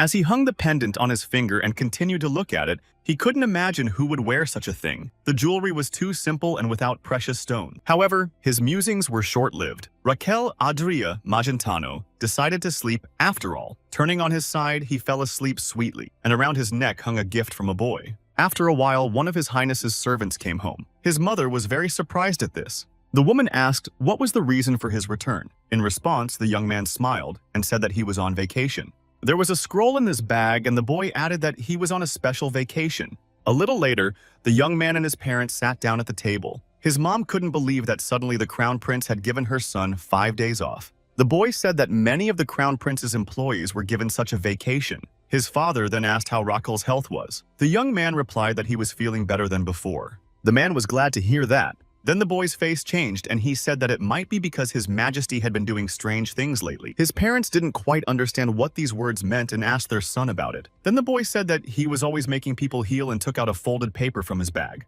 When the man and the woman unfolded it and looked at what it said, they were very surprised. Leaflets like this were distributed all over the city. It was written that a traditional medicine clinic of the Crown Prince's palace was opening where everything could be cured. People were intrigued by this announcement, and Raquel Adria was happy that the news had probably already spread. At that moment, Piero Gardin entered his office and said that it was time for them to go. Then our hero turned to the man, gave him a smile, and said he was ready. Walking down the corridor, the healer asked the boy why he got up so early. The young man replied that today was the opening day of their traditional medicine clinic. The man then said that he had bought all the ingredients that the Crown Prince had asked for. He also added that he had taken special care to buy the licorice that the young man had also asked for. Our hero thanked the healer for his assistance and said that they would need a lot of things. At this point, Piero Gardin decided to ask something. The man had long been interested in how the young man had learned all this. But Raquel, pretending not to understand, decided to clarify what his assistant was talking about. Then the healer asked how the prince learned to make those strange potions, or how he treats people with painful joints by poking needles into them. Gardin was so curious because he was a doctor himself. He also admitted that he didn't sleep well because he was trying to understand the guy's techniques. But the healer couldn't do it and was very frustrated. Looking at Gardin, the young man assumed that he must have felt very miserable because he couldn't even guess the principles of the medical techniques he was practicing. And Raquel understood the man's feelings as he was also a doctor. So afterwards, he confessed that he was from another world. Hearing this, Gardin was puzzled. Then the guy confessed that he was not a prince there, but an ordinary man named Li Han. He said that he made his living using traditional medicine methods that he practiced now. Then Piero Gardin looked at the young man with a downcast look and said that he had brought it up with him after serious consideration. Rubbing the back of his head, the prince smiled and replied that that was why he wanted to tell him the truth. And the man added that he would be sad if the young man didn't. The healer also asked the boy to stop teasing him. He said that he wanted to become the best doctor and wanted to share the joy that His Highness felt. After listening to the man, Raquel Adria asked him what he was doing before all this. The healer was a bit confused by such a question. However, our hero did not clarify his words and turned around and asked to start their work. And the guy at this point thought that he was able to go so far only because Piero Gardin helped him. In addition, the young man hoped that on the opening day of the clinic they would have not only roomers but also patients. He was very worried that people might not come because it was the palace where the crown prince lived. From such thoughts, Raquel Adria began to think that he was beginning to have post-traumatic syndrome. Going to the window, the boy prayed that there would be many patients on the street, and finally opening the windows, the young man greeted the people with joy. But looking into the courtyard, our hero saw no one. There was not a single person on the street near the crown prince's palace. Frantically descending the steps, the guy realized that he was again in the gap. At that moment, Piero Gardin turned his head to the side and called out to Raquel Adria. He asked the young man to look below. Without any hope, the young man turned and was amazed at what he saw. On the street stood a crowd of people who wanted to get to the prince's reception as soon as possible. Then our hero realized that he was saved. After a while, the guy was already examining patients. He realized that the first day would be very busy. While Raquel Adria was feeling the pulse of one of the men, a servant came up to him who was a bit agitated. He apologized to the prince for distracting him and asked what he should do.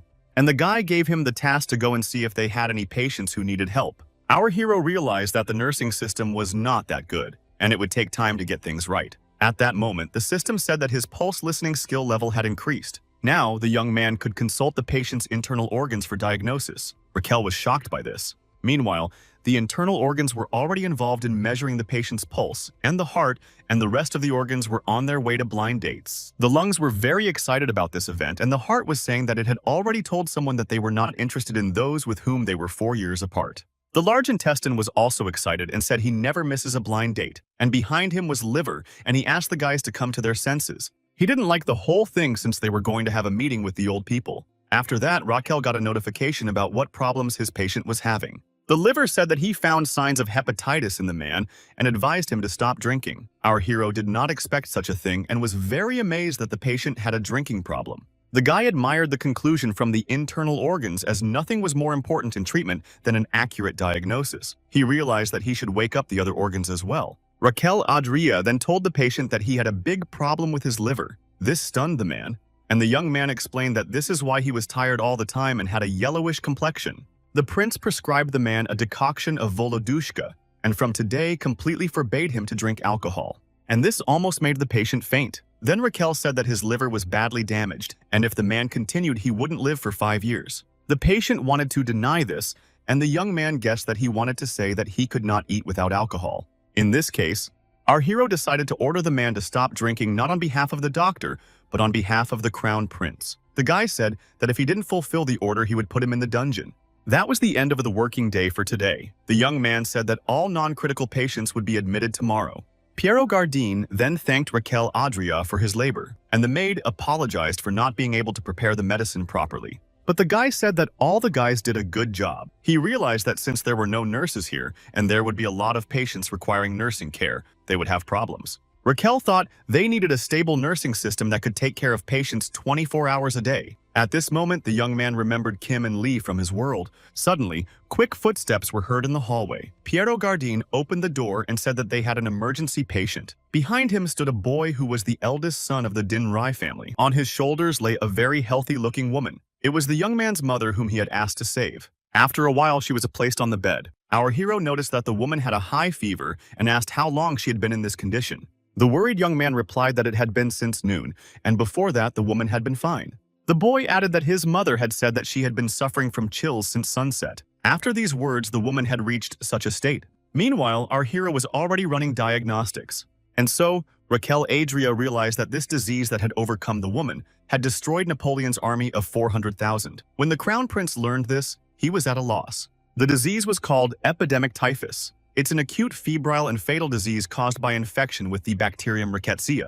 The guy turned to the liver and asked if he was sure, to which the organ said yes, and added that he had seen rickettsia bacteria in the blood penetrate the old lady's liver. These words did not please our hero at all, and he did not know how to tell her son. Then Raquel turned to the boy and asked how long the patient had been taking a bath. This question seemed rather strange to the young man, and he even asked him if he had just heard it. The crown prince said that it was an important question for determining the patient's condition. Then the boy said that his mother had taken a bath yesterday as she does daily. Raquel found it surprising that a person who takes a bath every day somehow contracted typhus. So he asked the young man how their house was organized, and especially the bedding. But the boy said everything was clean and neat. Then the prince asked if the patient had been together where there were fleas or lice. At this point, the young man thought for a moment, and suddenly, he remembered that a week or two ago his mother had been in a place where she might have encountered something like that. He said that at that time his mom's carriage broke down on the way from a relative's house and she had to stop for the night at a nearby farmhouse. He was told that the couple had given her a bed.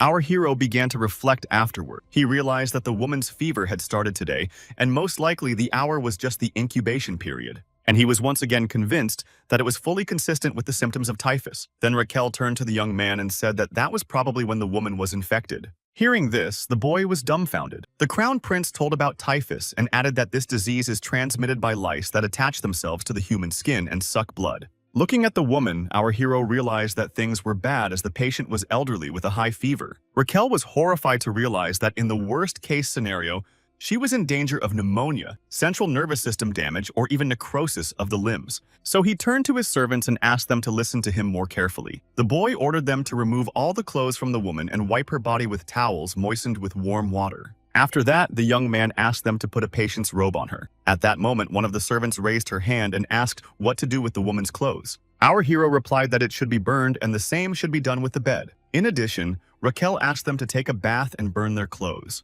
In a serious tone, the crown prince said that if anyone disobeyed him, they would be dismissed and punished immediately. At these words, the maids trembled and stammered and replied that they would carry out Raquel Adria's orders. Then the prince turned to the woman's son and said that this applied to him as well. He asked the lad to send someone home and report it. As his subordinates stood still after giving them their assignment, Raquel roared, and with a wave of his hand, he chased them to carry out the order. They immediately ran out of the room with their heels blazing. After a while, our hero stood in the kitchen and thought that the best remedy would be kudzu root soup, which is excellent for fever. Kudzu root soup is an antipyretic pain reliever made from ephedra and kudzu root itself. With this concoction, the boy went to the woman and started to drink it. The young man said that she would feel better if she drank it slowly. So day and night, the servants of our hero were constantly hanging around the infected woman. But at one point, Raquel Adria noticed that she was not getting better from the fact that she was being cared for around the clock by maids in 3 shifts. It was the opposite. The constant fever was wearing her down. Then the guy realized that soup alone was not the answer.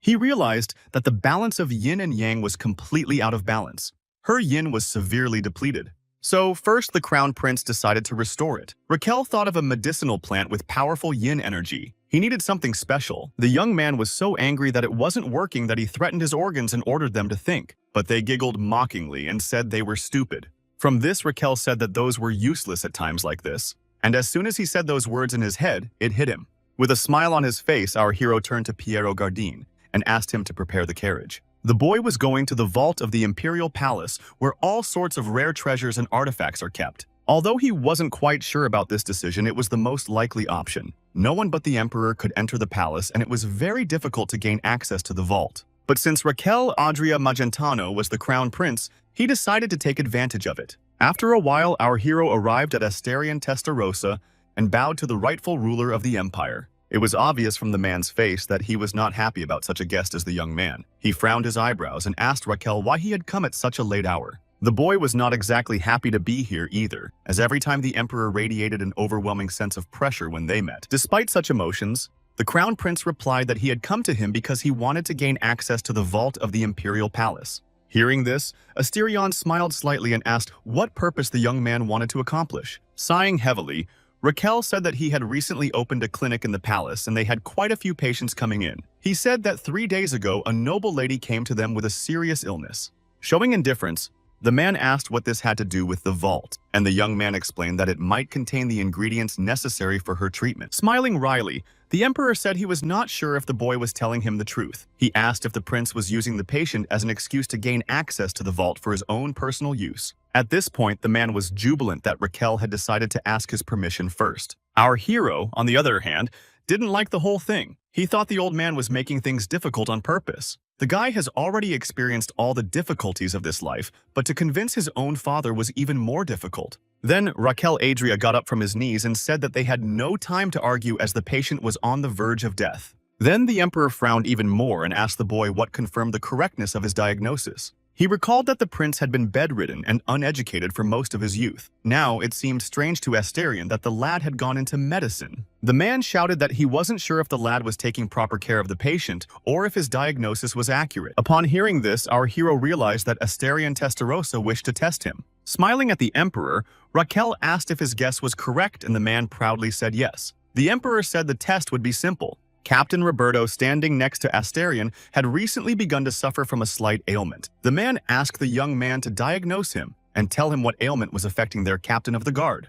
The emperor added that if the prince passed the test, he would give him access to the vault. Raquel then approached the captain and began to feel his pulse. Asterion gloated and thought that the guy would never be able to complete the task as it was a secret known only to Roberto, his wife, and him. After a couple of seconds, our hero looked at the captain and asked if he really had nest baldness. Hearing this, both men went into shock. Then the emperor stood up from his throne and, pointing his finger at the trembling Roberto, asked Raquel to see how thick his hair was. At first, the boy looked at Asterion without emotion and then pulled the wig off the captain and smiled. Roberto, with a bald head at that moment, wanted only to stop being bullied. Tears sprang from his eyes. Leaving the bewildered emperor and crying captain, our hero went together with Demian to the vault of the imperial palace. Walking down the corridor, the gladiator asked the prince if it was too much to take off Roberto's wig. However, Raquel was so pleased with himself that he said it didn't matter, and he would take care of it later. After a while, the guys were already standing near the beautiful vault doors. Meanwhile, Roberto was still standing in tears and asked the emperor why he didn't ask the guy how to treat it.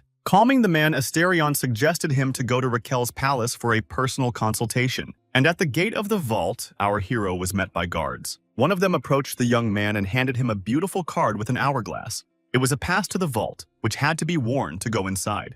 And if you didn't, the guard said it would activate attack magic. In addition, this card is used to enter the time allotted to stay inside the vault. The man said that if the guys exceeded that time, they would be very bad. He smiled and made gestures around his neck that were not sedative. The guard also asked them to pay attention to the fact that they were supposed to be in the vault until sunrise. This made Raquel furious.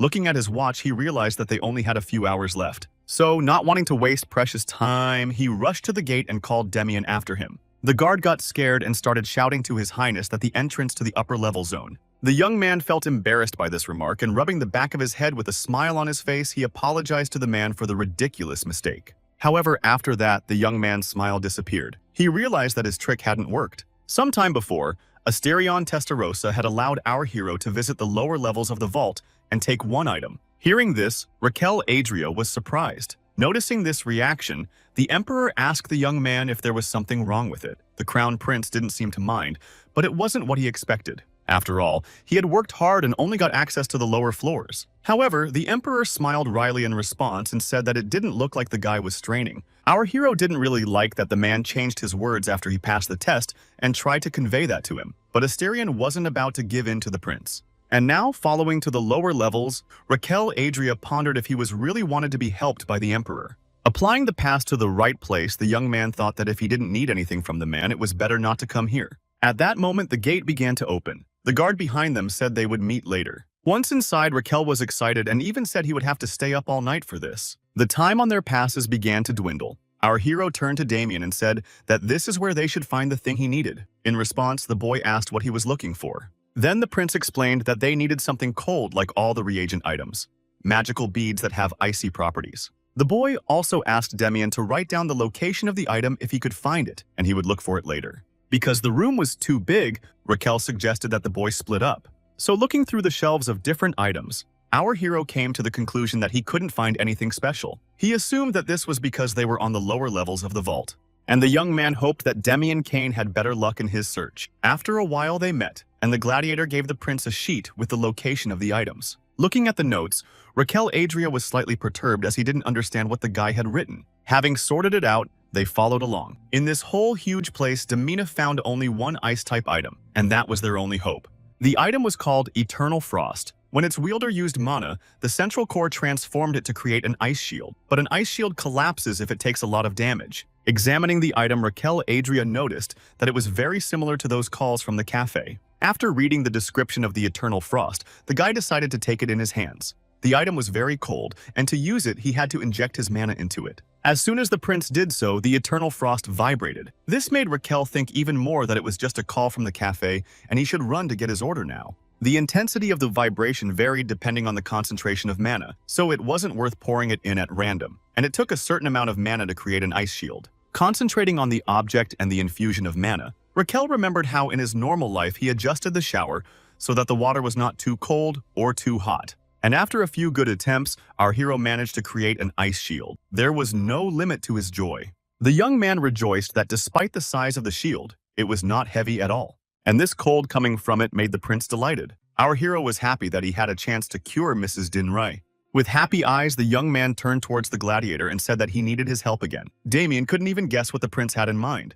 Raquel said they would come back to this later, but now it was time for him to get his bonus lives. That surprised the gladiator. And then the prince corrected himself and said that he meant to treat the patient. As soon as the guys came out of the low level of the vault, the guard saw them and asked if they were leaving already. Then he looked at Damian Kane and asked, the thing they decided to take was a sword. At that moment, the voice of the prince was heard from outside. He shouted to the gladiator that he didn't realize what he was doing. With a dismissive tone, the young man said that he was disappointed in him. The guard looked at Raquel and noticed that he was fully dressed in various things from the vault. The man said that the boy would have to put it all back. Meanwhile, Piero Gardin was sleeping sweetly in his bed, but suddenly he was awakened by a strange noise outside the window. The healer got out of bed and saw that Raquel and Demian were standing in the courtyard, discussing something heatedly. Gardin was glad that the boy had already returned to the palace, and he was also pleased that he was getting along well with the gladiator. Looking at them, The man thought about the fact that Demian seemed to him to be a rough and unyielding guy, but in fact he was doing an excellent job protecting the crown prince. The physician was pleased that His Highness, who had been bedridden since his youth, had now found a friend like Damian to lean on. Approaching the boys, the man decided that he could probably trust the gladiator a little more. Suddenly, Piero Gardin stopped and noticed that our hero had pulled out the Eternal Frost and Demian was pulling out his sword. The healer didn't realize what was going on. After that, the guy jumped up from his seat and moved with an attack towards Raquel. Seeing this, the spread with the teapot and cups flew out of Gardin's hands. He clutched his face in horror and started shouting that everything was a conspiracy. And a few minutes before what happened, our hero was talking to Damian and asked him to listen carefully. Looking into the eyes of the crown prince, the guy thought that if he helps patients from the bottom of his heart, he will not hesitate to follow him no matter what the orders are. Then Raquel Adria made a cute face and asked the gladiator to strike him with his sword. This request made Damian feel as if something inside him broke. He thought that the young man had lost his mind, and the prince continued to ask the boy to do so, telling him to hit the ice shield until it shattered. At this point, Damian Kane's respect for our hero diminished by a gram. It was after this that Piero Gardin, sleeping in his room, awoke and heard a noise outside the window. While the man was looking through the window, smiling, watching the guys, they were arguing heatedly. Gladiator asked if he wanted to make a traitor out of him like that, but Raquel said that if the boy breaks the shield, then Mrs. Din Ray will survive. And based on that, the young man added that their clinic will not go bankrupt and the royal family will not fail. In the end, our hero said that everyone will survive in this situation. Raquel kept smiling at Damian while he tried to understand what the crown prince was thinking when he asked him that. Then the gladiator said he wanted a more detailed explanation. Then the prince explained that he wanted to use the ice crystals that are formed when the shield is damaged in the cure. After that, Damian thought for a moment. After a bit of thought, the guy asked why not put the shield on the ground so he could just strike. In response, our hero kept smiling at the gladiator and said that it was impossible. He demonstrated how the shield appears and disappears. Almost in tears, Raquel said he needed to infuse mana to maintain the ice shield. To summarize, Damian realized that he needed to somehow break the shield but not hurt the young man. The crown prince appreciated his friend's cleverness and smiled at him again. However, the boy still hesitated and said that this could be considered an act of treason. Outraged, Damian Kane said that he would never agree to such a thing without any compensation. He insistently asked Raquel to give him a special bonus for every hit on his shield. That was the first rule of salary negotiation. You always had to hit first to win. Hearing this, our hero with a sly smile clarified to the gladiator if he really wanted him to pay him for the guy to beat him. Damian confidently answered yes. Putting his hand on his heart, he said that he would consider the young man his benefactor and added that he admired the prince for taking care of people without expecting anything in return. Despite all this, however, the gladiator said he needed a paycheck. At that moment, Raquel looked silently at the guy and his mind was spinning with thoughts. After all, our hero realized that the reason for all the misfortunes of Damian Kane was money. The young man remembered that the guy even in the novel was a miser. A smile flashed across Raquel's face. Embracing Damian, the crown prince said that he was just like he had read. Our hero complimented that he understood the gladiator was like that. But in person, Raquel noticed that he was even more brilliant. Damian did not understand what the crown prince was talking about and remained silent. The young man activated his shield and said he would pay him a day's wages for each strike. Taking his sword out of its sheath and swinging it at Raquel, the gladiator only asked him to make timely payment. This was the picture Piero Gardin saw when he approached the boys. Not knowing all their dialogue, the man was frightened and lost consciousness. But the guys didn't even notice it. The force that Damian put into the Audra was not enough to break the shield, so he suggested the prince to try again. And he was squirming badly at the same time. This surprised the gladiator since he hadn't even struck yet. In response, Raquel asked Damian to strike sooner. Then, without wasting any time, the guy swung his sword again and struck the Eternal Frost. However, even after such an attack, the shield did not collapse. Our hero already looked rather weakened. At that moment, Damian thought that he should probably hit even harder, and Raquel couldn't contain his emotions and assumed that the gladiator was just trying to get more money this way. But this time, Damian Kane decided that he was going to do the right thing. After that, the guy swung his sword at Raquel again, and the gladiator really didn't cheat. He delivered his next blow to the shield and it shattered. From this, a joyful smile appeared on the prince's face. Our hero began to jump on the spot because their scheme had worked. The young man was already dreaming of longevity, success, and everything like that. Then Raquel turned to Damian and said that they should collect the crystals and run away. As they turned toward the palace, they noticed Garden lying on the ground. The prince was surprised that he was sleeping outside. After a while, the young man was in the kitchen preparing a tonic soup made from kudzu root. While doing so, he was listing all of its contents. After that, the young man decided to add the last important ingredient. It was ice crystals. The prince also added them to the circle slot. As soon as our hero did this, the system said that the lad's brave attempt was a great experience for him. He had a new skill of potion making unlocked. This meant that the potions he created would become 10% more effective than normal potions. Later, the system said that the prince had created a new recipe for tonic soup made from kudzu root. At that moment, Heart of our hero happily handed him the soup he had made and asked if Raquel wanted to analyze the ingredients. And the guy, of course, could not refuse such an offer and happily agreed. From the analysis, the young man learned how many times to consume the soup, its properties and precautions. The prince liked this skill very much, because now he did not need to test the medicine on himself. In addition, the soup could restore chi energy. The young man was already anticipating the moment when he would save Lady Dinray. After a while, our hero, together with the soup, came to the room where the woman was lying. There he was met by Mrs. Dinray's very excited son. On seeing him, Raquel asked him how the patient was feeling. The boy replied with a downcast look that she was still weak. Looking at the woman, the boy noticed that her energy level had dropped even more. Dipping a spoon into the icy soup, our hero hoped that this medicine would help Lady Dinray. Then, holding out the spoon to the woman, he warned her that the soup was a bit cold and asked her to drink it. The woman remarked that the medicine was very bitter, to which Raquel replied that the more bitter it was, the more effective it was. After that, the crown prince and the others just waited for the result and went on with their normal lives. After 10 days, all of Raquel Adria's subordinates were shocked that the prince personally prepared the medicine and fed it to the patient. They didn't realize if the young man had always been like this. The servants knew that the young man used to be a sensitive fool, but now he had completely changed. At this moment, Piero Gardin looked at the boy with delight and, as usual, with tears in his eyes, and said that he had always believed in him. And while his subordinates were praising him, Raquel himself could hardly hold on. He was exhausted by the constant checkups and preparation of medicines. But for the reward, he forced himself to endure. The system then informed him that he had successfully cured the typhus outbreak with kudzu root ice soup. It also said that everyone who had been watching was showing him their respect. In addition, Raquel now has the bonus attribute healing account. The effectiveness of the skill increased by 1.5 times. This really surprised our hero, since applying the bonus effect for the treatment of Mrs. Dinray, the young man's life was prolonged by 8 days. At this point, the prince realized that having earned the respect and admiration of others, the number of bonus lives he would receive would skyrocket. With an obsessive laugh, our hero was already imagining how things would change, and he was ready to mislead the people around him further. After a while, Raquel Adria was riding in his carriage and thinking about the future. The guy realized that he had done well this time, but he couldn't run the clinic alone. He still needed nurses. Arriving at the site, Mrs. Dinray and her son got out of the carriage. The woman looked very well and thanked the prince for curing her and bringing her home on top of that. She didn't even know how to thank the young man, but our hero smiled and thought that she had done everything that was required of her. And he told the woman that for him was the most important thing that she recovered. These words caused a storm of emotion in Piero Gardina and the Dinray family. They found this response very touching. After that, the woman and her son bowed to our hero and began to say goodbye to him, wishing him a happy journey. However, the young man started waving his hand and stood up from his seat and said that he would like to talk to one of them.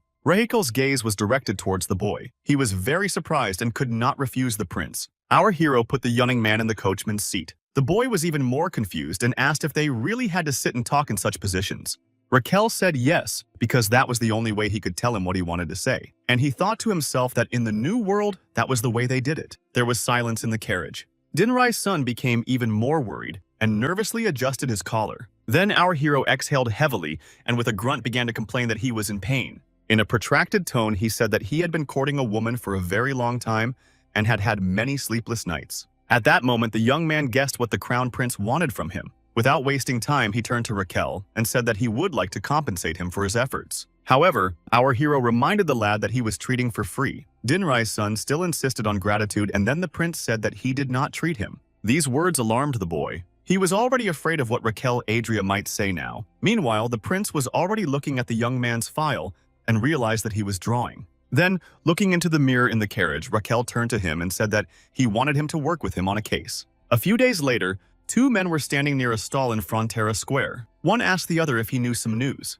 Since the answer was no, the man said that the crown prince was looking for people to work in the palace. But the other didn't understand why he needed this information, to which his acquaintance smilingly said that he had just been unemployed for 5 years. This dialogue was between the owner and his employee. The man told the guy that he was 2 payments behind. The young man turned around and said he'd bring him his money right away. As the boy rushed to get the payment, a suspicious hooded stranger stood next to him. At the same place in a huge building, there was an exhibition of the eldest son of the Dinrai family that was open to everyone. There were a lot of people at the exhibition, and most of them gathered around one painting. Our hero was also present there, and he was congratulating the guy on his debut. Dinrai's son was very embarrassed and thanked for the words said by the prince. And Raquel Adria noticed that there was something wrong with the boy and asked him what was wrong. He hesitated a bit as he tried to find the right words. There were paintings of the prince and his subordinates on display. In one picture, Raquel was in tears. Demian was looking at it, and holding his sword, he wanted to chop it up. And because of this, the eldest son of Dinrai was embarrassed and seemed to be deceiving others. But the young man responded by calming him down and telling him that everyone does this in Photoshop.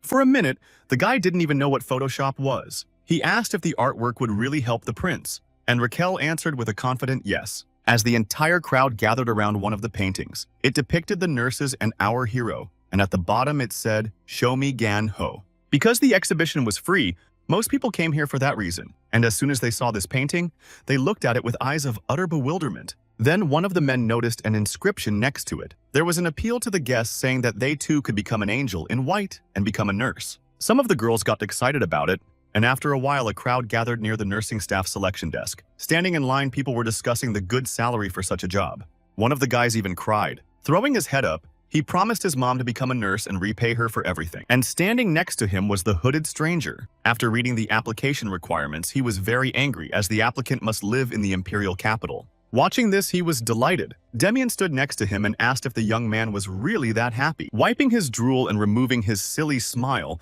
Raquel Adria returned his serious look and said, "Why not be happy about it?" The prince told the gladiator that if they attract a talented medical staff, they would be able to take many more patients. So after that, our hero got down on one knee and started to sing a serenade about how he could not be happy about it. But what made the young man happiest of all was the fact that bonus lives awaited him. Looking at the shining crown prince, Demian Kane was once again convinced that he was truly incredible. He also liked that Raquel paid well. 6 days after the exhibition, there were again a bunch of people outside the prince's palace, and they were all waiting for the Show Me Gan Ho event. And among them was again a mysterious stranger. But this time, this non-human did not hide his face. Beneath the black cloak was a young girl who was glad to be here. After a couple of minutes, one of our hero's subordinates took the microphone and announced that they would begin the first task of the medical staff selection test. He announced that the presenter was the crown prince. The man was so grandiose in his announcement. His charisma was unmatched. While he was talking, he had time to stand in various poses. In the end, the man said that the first task would be announced next week. Time passed. Another day came. The same man stood on the stage and again said that the organizer and sponsor was Imperial Highness Raquel Adria Majnatano. Again, as if delaying time, he announced the first task and called the people to the interview venue. Some of the people in the crowd already thought they had been hearing about the same thing for a week. As the people approached the right place, they were met by another man from the Crown Prince's team. He told them that they would all be divided into 5 groups of 50 people to take the test. The man said that they would all go from here to the main building of the Crown Prince's palace, and he added that only the first 10 candidates from each group would be invited for an interview. The people were shocked by this. They didn't understand what would happen to the other 40. Then the man explained that those who would not make it to the top 10 would be eliminated from the game. Although many of the participants thought it was nonsense, they ran to the main building of the palace. A few minutes later, the challenge was over. Piero Gardin waved his hand to show that the right number of people had already reached the finish line. The crowd was all exhausted. Only the heavy grunting of the participants could be heard in the neighborhood. The healer said that even though the guys had worked hard, they would proceed to the next stage. The second task was for each of the participants to choose from the 6 medicines on the table, the ones that had gone bad due to improper storage. After that, the guys started the task and began to try everything that was on the table. At that moment, the mysterious man in the cloak began to breathe strangely. Then he suddenly fell to the ground. At the loud sound, all the participants of the trial turned around. People were slightly startled that someone had lost consciousness. Especially in their minds was a struggle whether to help this person or not to be distracted. However, no one rushed to help the mysterious participant because the test was more important to everyone. Raquel stood back and watched the scene. After a while, the test was over. Piero Gardin said that he was pleased that everyone was focused. He said he would let them know the results later. After that, the participants headed for the exit, while the man in the cloak remained on the ground. As soon as the courtyard was empty, the crown prince and the healer approached the body and said that he could get up. Underneath the black cloak was Demian Kane. Rising to his feet, he said that he had managed to fool everyone. In response, our hero said he was a little worried that it might seem overly dramatic. And after that, Raquel Adria began to demonstrate how he saw the situation and show his artistry. What the young man showed now seemed more natural to him. Watching the Crown Prince Piero Gardin wept again as the boy could do it all. Then our hero said that thanks to Demian's play, he was able to appreciate the contestants. Raquel stated that they all failed. He said that technique can always be learned, and the gladiator, guessing what the young man wanted to say, added that the character of people is more important, and that was really true. At this rate, the second group followed the qualifying trials. There were also those who did not pass on, and the same situation was in the third group and the fourth. Watching what was happening, the Crown Prince was in complete shock. He couldn't believe that no one cared about the unconscious man. After that, Raquel Adria suggested Demian to take a walk, and he agreed. Rubbing his chin, the young man realized that there were no more applicants and didn't know what to do. Then he heard an argument nearby. At the gate, a guard was arguing with a girl and proving to her that she wasn't human. This surprised our hero very much. The red-haired girl stubbornly proved that she was human, but the guard could not be persuaded. Rolling up his shirt sleeves, Raquel was angry and asked why he dared to talk like that when they didn't have enough candidates. Then standing behind Demian said that the girl was a werewolf. The young man couldn't believe it since she didn't have a tail, but the gladiator said that it just couldn't be seen because of the baggy pants. After that, the Crown Prince calmed his fervor. At this point, Demian assumed that even Raquel didn't like werewolves. But in fact, our hero was remembering the advantages of werewolves. They could reincarnate easily, had a hardy body, and a sniff like a dog. Drooling from his mouth, the guy decided that the girl was perfect for the role of a nurse in his clinic, and Demian realized he'd been worried for nothing. At that moment, the girl was still arguing with the guard, and proving that she was a citizen like him protected by the laws of the Empire. And the man mocked her and said that she also loses her mind when she turns into a beast. This made the girl's jaw clench, and through her teeth she added that it was prejudice. The girl said it would never happen, but the guard still didn't believe her and asked why she was already looking at him with the eyes of a terrible beast. Clenching her hands into a fist and gritting her teeth, the girl wanted to do something, but at that second, Raquel Adria came up to them and asked them to stop. The prince turned to the guard and said that in the brochure for the recruitment of nurses, he had clearly stated that anyone from the imperial capital could apply. The young man said that even though the girl was a werewolf, she fit the qualities they needed. Raquel also asked the man to apologize to the girl and not to him. After the lecture, the boy turned to the stranger and apologized to her for his soldier. In response, the girl introduced herself as Anis and said that she was Hashito's daughter. Then our hero asked if it was true that she wanted to become a nurse. After waiting for an affirmative answer,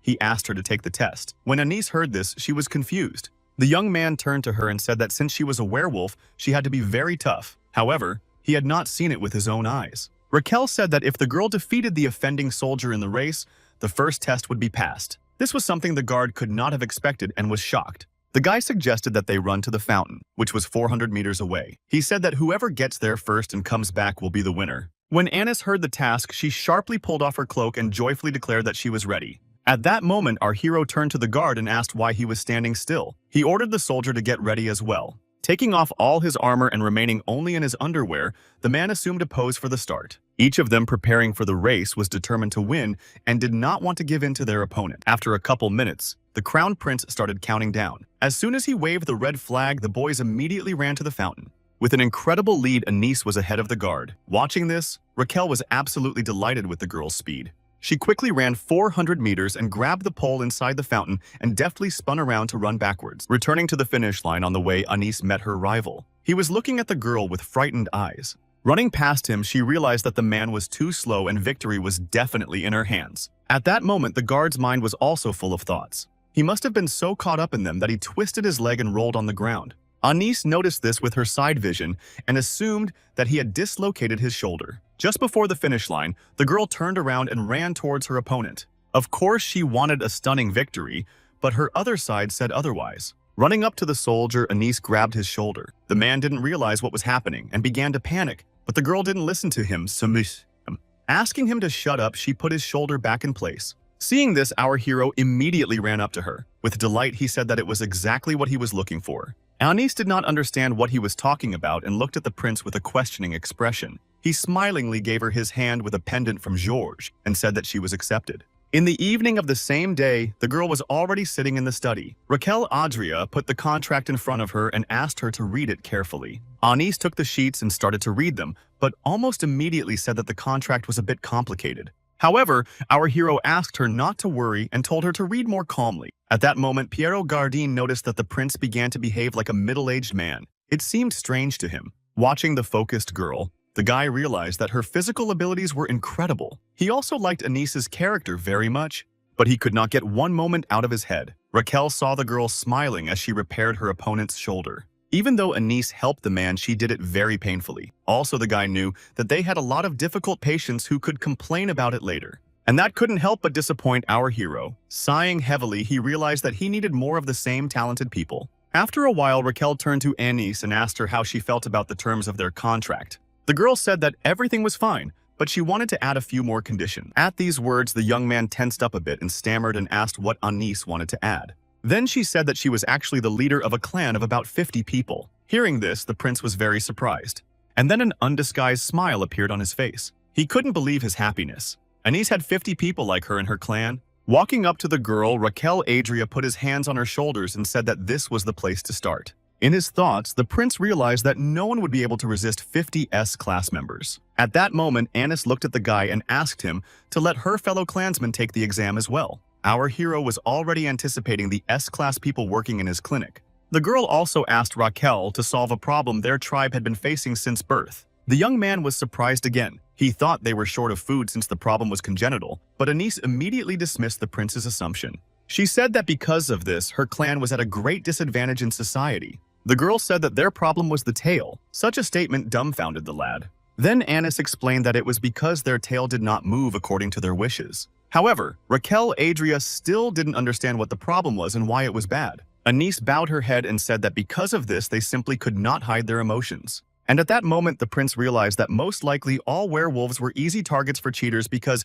their emotions were always obvious. Then the young man asked the girl if that was why she was wearing loose pants. She was indeed. But even that didn't help, as the tail waved with such force in moments of joy that it was impossible to hide it. And Raquel asked if it would have the same effect if she tied the tail to her leg. The girl replied that it would still find its way out. Hearing this, our hero suggested that their tail is like a separate muscle that lives by its own rules. In that case, the young man asked if they had not tried to cut off the tail altogether. Anice said that it didn't help either, as she couldn't walk normally afterward. In addition, the girl said that the tail had grown back almost in a month, just like a lizard's. At first, the prince laughed at this, but later his face stretched and his eyes opened very wide. He assumed Anice wanted him to cure it. Raquel panicked because he had never done anything like that before. The guy thought that if he couldn't do it, he wouldn't be able to be an S-class medic. Clutching his head, our hero realized with horror that such drugs do not even exist. After a little thought, the prince suggested to Anice that he become their public trustee, but the girl didn't understand what that meant.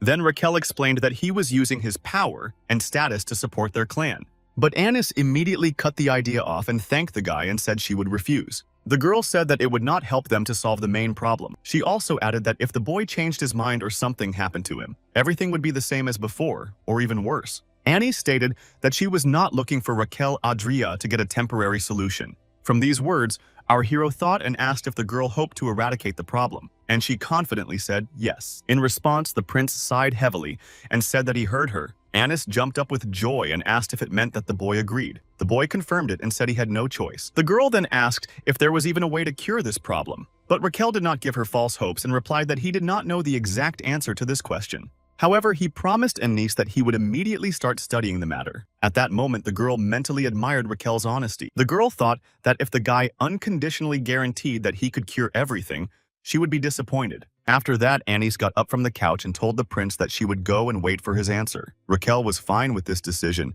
and only asked her not to go far away. Then the door behind the girl slammed shut and Raquel and his two subordinates were left in the office. The guy grabbed his head and thought about the fact that he couldn't miss the chance to attract more than 50 employees to his clinic. In a broken state, he collapsed on the couch and asked himself questions about how he could cure that muscle in their tails that lives on its own. In such musings, after some time, our hero was already sitting in the library. The young man seemed to have searched everything, but found nothing about it. Suddenly, from these thoughts, Raquel Adria was pulled out by a loud and unexpected shout of his healer. The guy was so frightened that the book in his hand simply flew out. Outraged, our hero asked the man if he had done it on purpose, but he said no.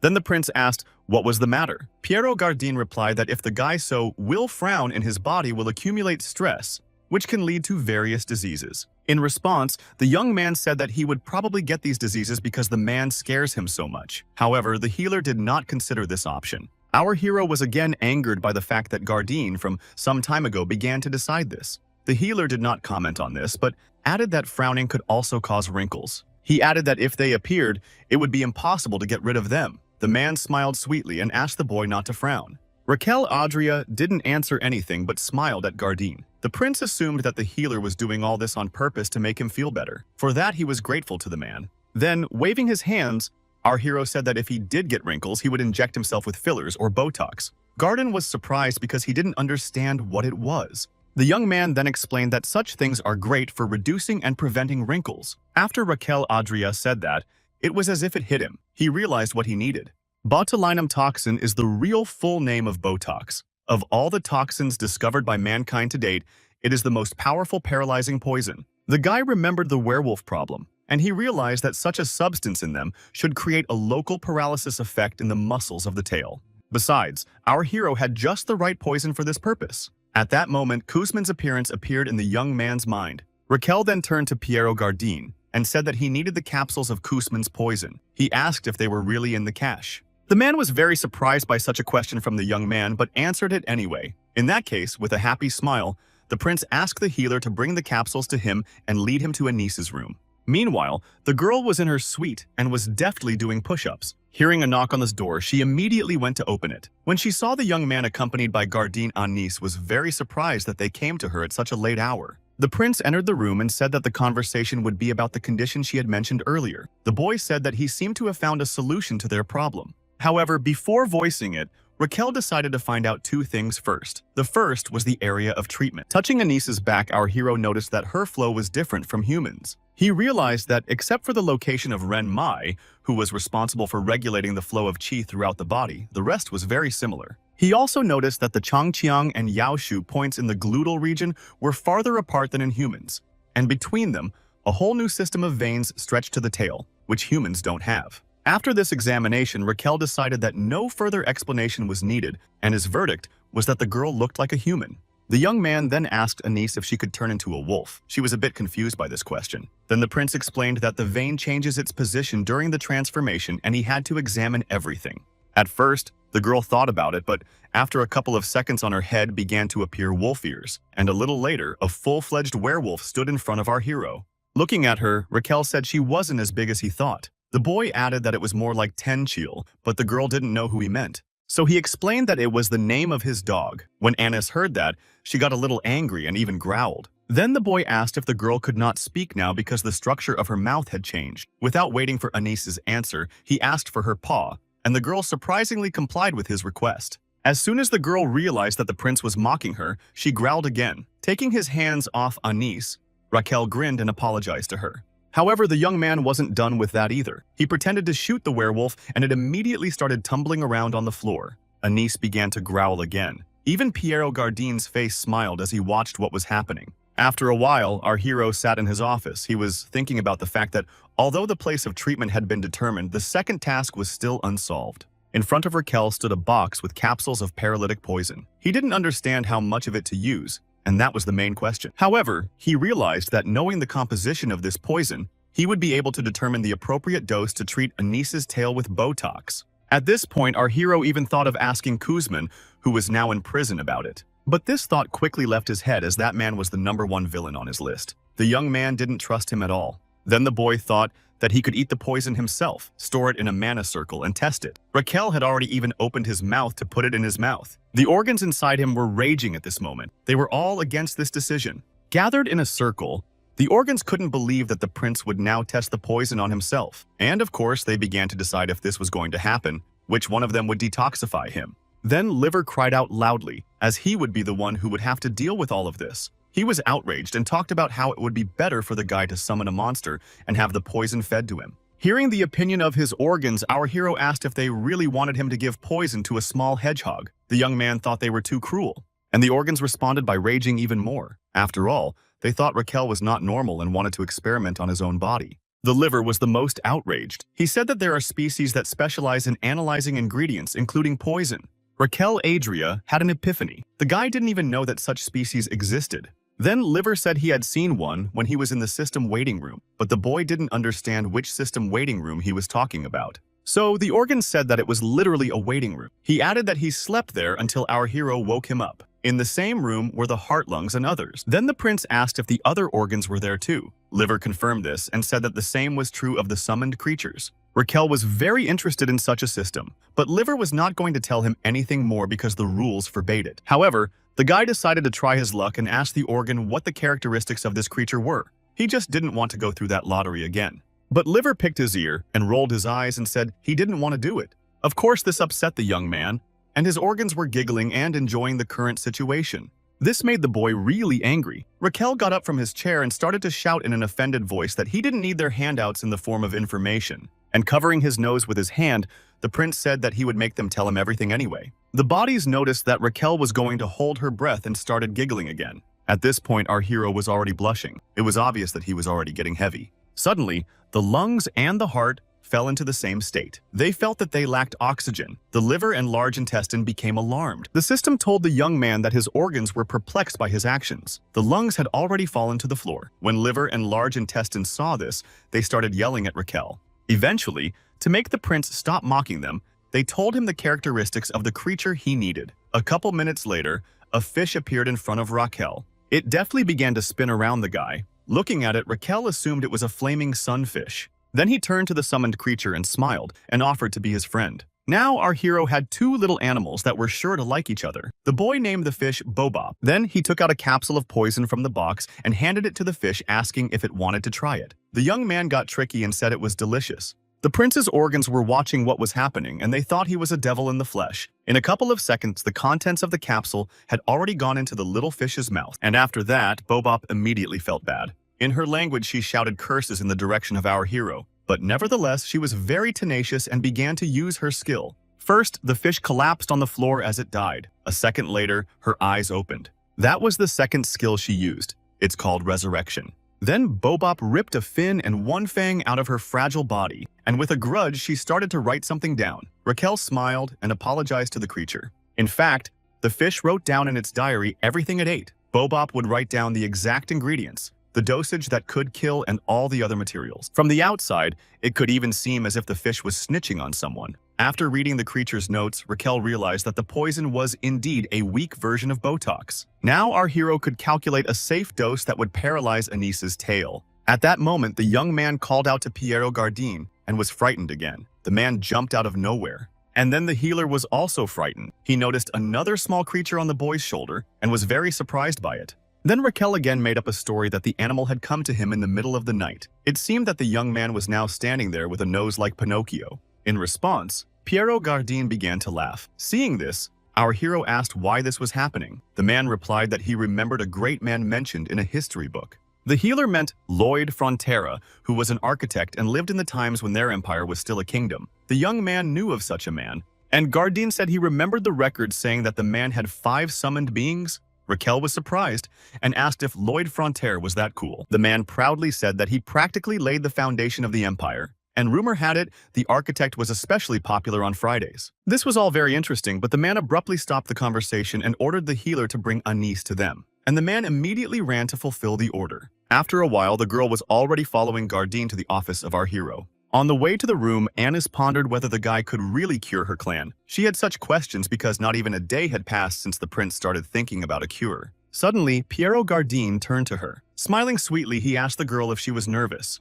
This question arose in the man's mind as he noticed the serious expression on Anis's face, and the girl sarcastically asked if it was definitely about her face and not her tail. The healer was confused and could not even find the right words. Rubbing his neck, he apologized to the girl.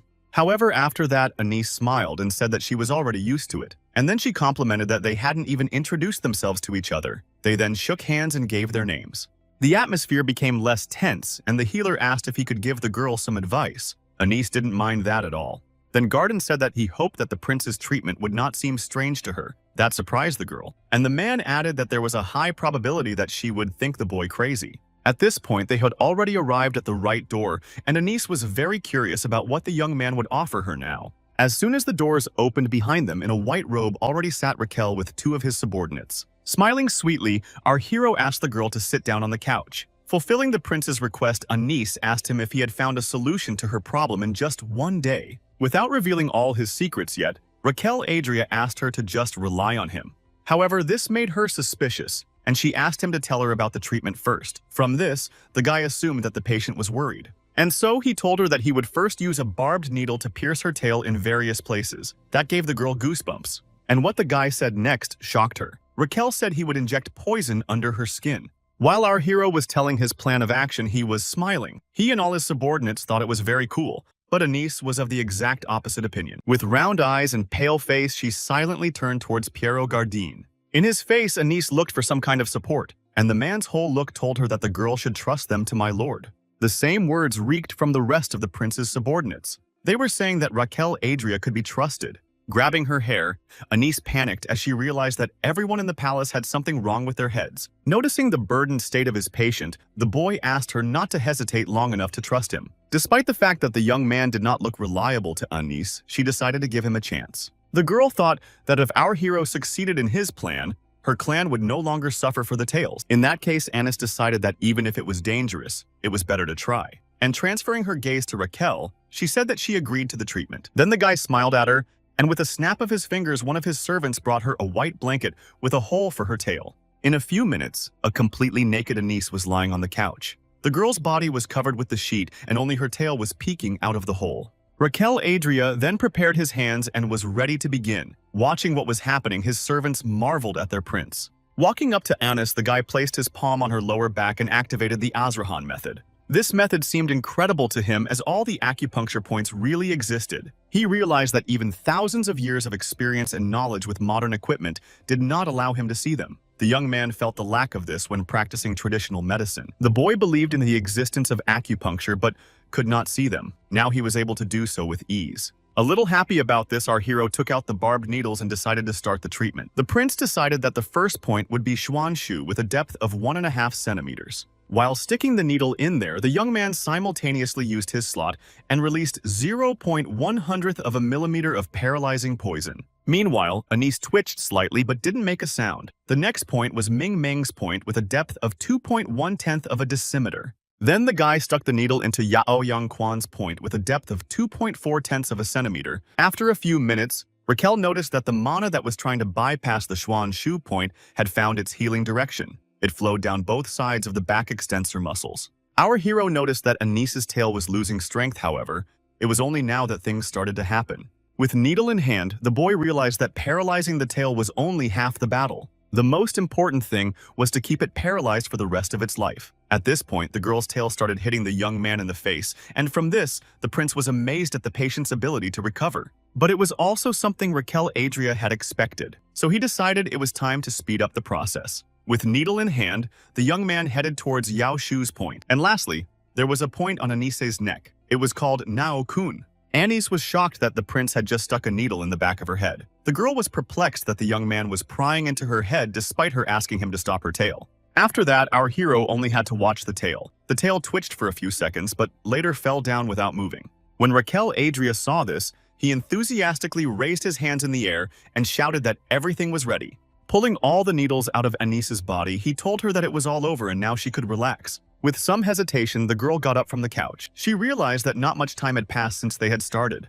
Raquel then turned to her and asked if there were any changes in the tail. Anis immediately looked at the tail. The girl was amazed that in her restless state, her tail had not curled up. She noticed that it didn't move at all. Then the young man explained that he had tricked the nerves of her body and paralyzed the tail. When Anis heard this, she was even more shocked, and Raquel added that he had rerouted the nerves in her pinky toe on her right foot. The guy stated that instead of a tail, he would now twitch it. With delight, our hero said that the pinky toe became Anis's new tail. Everyone in the room applauded the prince's successful experiment.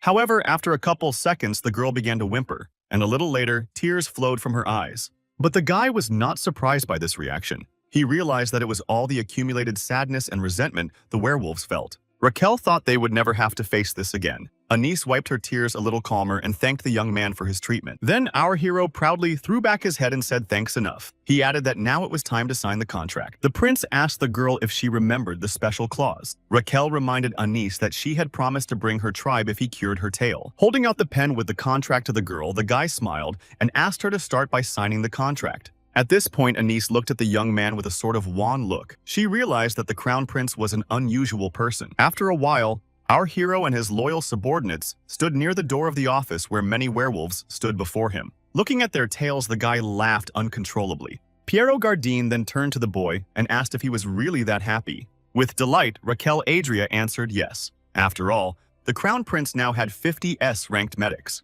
In the young man's palace, there were 50 werewolves who were trained in basic nursing and emergency care. They were also given professional nursing courses. The werewolves were also able to recognize medical ingredients, store them properly, and prepare them. Their skills included applying bandages and brewing tonic potions. In the end, the training to run the hospital department was complete. At that moment, one of the werewolves approached our hero and said that they had worked out a new shift schedule. Hearing this, a slight smile appeared on the crown prince's face, since he liked this kind of news very much. Now the traditional medicine clinic of our hero's palace worked 24/7. The boy noticed that the werewolves had apparently gotten used to the moving toe. Everything that was happening pleased Raquel Adria. At that moment, the system said that he had successfully completed the werewolf paralysis procedure. But since this procedure does not prolong life, the young man's skill was not activated. The system also informed the boy that his internal organs were giving him a standing ovation for demonstrating a previously unseen technique.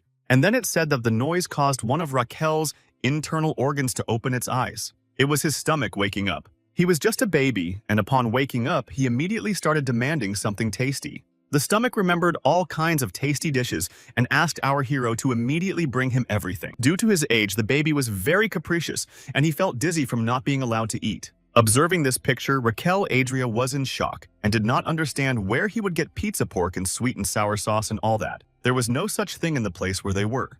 With pitying eyes, Acorn said he wanted to enjoy kimbap with tteokbokki sauce. The young man would have liked to have such a meal too, but in their situation there was nothing that could be done. So the little guy asked for at least a candy to treat him. Putting candy in his mouth, our hero thought that he has preferences like a kindergartner. Then the system issued a notification that the kid's stomach was delighted with his birthday present and gave him 300 health points for it. The other organs were also happy about the younger organ and rewarded the prince for it. Raquel now realized that it would become easier to diagnose gastrointestinal diseases. At this point, the system said that due to the precise control demonstrated during the log-cal paralysis procedure, the young man's Asurahan method had improved. The mana amplification was now 150%, and the storage capacity of the mana circle had also increased. As soon as this happened, our hero felt a small water balloon inflate in his chest. He was very happy to have such an amazing amount of pleasantries in the morning. Then one of the medical workers came to Raquel and informed him that the patient from the 6th ward was strange. The young man was puzzled by what he heard and asked what was wrong. And the guy explained that he had a change in body odor and fever. The prince immediately rushed to the sick man. He realized that despite everything, the foundation of traditional medicine had been laid. Meanwhile, in one of the offices sat the chamberlain of the crown prince's palace named Lord Pawar. He was calculating this month's expenses, but suddenly he noticed a discrepancy. When he recalculated everything, he couldn't believe his eyes. Abruptly picking up the journal lying on the table, the man began to tremble. Lord Pawar realized they were finished. Within minutes, the chamberlain of the palace was already breaking into our hero's office. This time, it was not Piero Gardine who frightened the young man with his scream, but another man standing in front of him. Turning to Lord Pawar, the boy asked what had happened. He said that he had come to him with an urgent message. Before telling him everything, he apologized for his late visit. Then the man came closer to our hero and said that it was about the budget for the palace. Lord Pawar said that it would be over soon. Hearing this, Raquel Adria was outraged. The young man angrily jumped up from his seat and asked how they could not have money if he was the crown prince. The boy realized that their affairs were bad because if they didn't have money, he couldn't do anything, and certainly couldn't keep the clinic running. Accordingly, his dream of a long life as a prince would also be shattered. Raquel then asked Lord Pawar why he had no money. Then the chamberlain of the palace expressed his regrets and said that last fall, the guy drastically cut the budget for the palace maintenance. This made our hero go into shock again. The prince began to beat himself on the head and ask why he did so. Garden and Demian standing next to him were surprised that the young man had forgotten about it. After a while, Raquel Adria and Lord Pawar were sitting on the chairs, and the latter told the boy that at the time he believed he didn't have long to live, and that was probably why he had cut the budget. The man added that at that time, 2 days out of 10, the guy could barely move, and then an excessive amount of money was allocated for the upkeep of the palace. Sprawled in frustration on the chair, Raquel Adria suggested that it was karma. And trying to calm His Highness down, the man said that he felt much better now. He thought it was a good thing. But the prince was not of that opinion. The young man lying on the floor said that he was not happy at all. Raquel didn't understand what reasons he could have for being happy if he didn't have a penny. Waving his arms and legs furiously, the boy started shouting that it was all the money's fault again. After a couple of seconds, the young man calmed down, and turning to the second, I asked if the prince was like that. He didn't understand why Raquel had acted that way at that moment, and he didn't understand how the crown prince felt at the time. However, neither did the tears make the situation better. So our hero abruptly knelt down and asked Lord Pawar if they could ask for more funds for the palace this year. But the chamberlain answered in the negative. After hearing this, something broke inside the young man again. He told the man that without money he would have to close the clinic and then he would die. However, Lord Pawar did not understand how this was related to the prince's death and asked the young man about it. Without answering this question, the lad asked again if they would definitely not be able to ask for it, to which the chamberlain replied no and explained that it was against the laws of the empire. He added that the budget for the year could only be requested once at the end of the previous year. And the only person who was not restricted by the law and could do something was the emperor himself. This put a smile back on our hero's face. He decided that he would ask his father for help and rushed to him in a carriage. But after a while, the prince had already returned to his palace. Asterion Testarossa refused to help him. Sitting at his desk in Raquel's office, Adria realized that money was to blame again. Even so, the guy wasn't going to let the clinic close. This time, the prince decided that he wasn't going to let money stop him anymore. He decided to use his only way out of this situation. Our hero turned to Lord Pawar and asked if he had a list of all the palace's assets. A little wary of this question, the man answered yes. With a happy smile on his face, Raquel Adria asked him to carry the list to him. Still not understanding what the prince was up to, the chamberlain decided to ask the young man why he needed it. And without trying to lie and evade the question, our hero answered that he was going to sell everything. He said that the sale would include everything from paintings to statues and even from gold to silverware. After a while, the guy's plan began to materialize. The paintings were hanging on the walls with the words "sold." Lord Cook watched this with tears in his eyes. He even decided to appeal to the prince and asked him to come to his senses. But Raquel was resolute. At that moment, the man could not stand it, and with shouts that he hated, His Highness rushed away. A couple of days later, Lord Pawar and Damien Kane were standing in our hero's office waiting for his instructions. The young man informed them that they had sold all the luxuries to solve their immediate problems, and he said that despite what had happened, it was a temporary solution. While the chamberlain of the palace stood in tears, the gladiator asked the prince if he was already preparing for the next step, and it was indeed so. The lad said that this little period of respite was very important. He thought that if they couldn't find a stable source of income, the funds would be used up in no time. Wiping away his tears, Lord Pawar told our hero in a pitiful voice that they had nothing more to sell. Raquel knew this very well himself, so he said that from now on, they would sell and make medicines. The eyes of the men rounded up sharply at this. Then the boy smiled wryly and corrected himself. He said he would do it himself. Sometime later in Frontera Square, the owner of one of the stalls approached his subordinate who had failed the test for a medical officer and asked if he had heard the news about the prince's palace. The guy said no. Then the man said that the crown prince had apparently sold all the luxurious items in the palace. This surprised the young man, and he asked why he had to do that. At that moment, there were other people standing next to them, and they told him that only in this case Raquel would be able to maintain the traditional medicine clinic. The boy replayed in his head the words that the prince had sold all the luxuries to help the patients and was even more shocked. His master nodded in response and asked if that didn't make His Highness even more wonderful. In the square, there was talk that our hero was an excellent person. People believed that even in the pages of history books, it was rare to find someone like him. The people of the empire almost idolized the crown prince who wanted to heal everyone, but only they thought so. In reality, Raquel Adria sat in his office thinking that he needed to make as much money as possible to keep the clinic afloat. The prince realized that this was the only way he could survive. At that moment, Damien approached him and asked if he really wanted to create and sell medicines. And Lord Frontier also asked a question. He asked if it wouldn't be easier to charge patients a small fee if money was an issue. But the young man did not consider this option because he thought that because of this, fewer people would come to them. He realized that he needed to take as many patients as possible to prolong his life. The guy said he would never take anything from the clients and was going to make money selling the drugs. Raquel said that he would sell very expensive but effective medicines. The young man added that they will be elite and will only buy them for demonstration. The prince said that if a person was from a family with little wealth and ego, he could be proud of just having such a medicine. Joyfully, Raquel Adria said that these medicines would indicate a person's status in society. With some disbelief, Lord Fronter and Damien Kane asked if such a cure really existed. In response, our hero answered yes, and said that it was a drug that included the gallstone of a minotaur.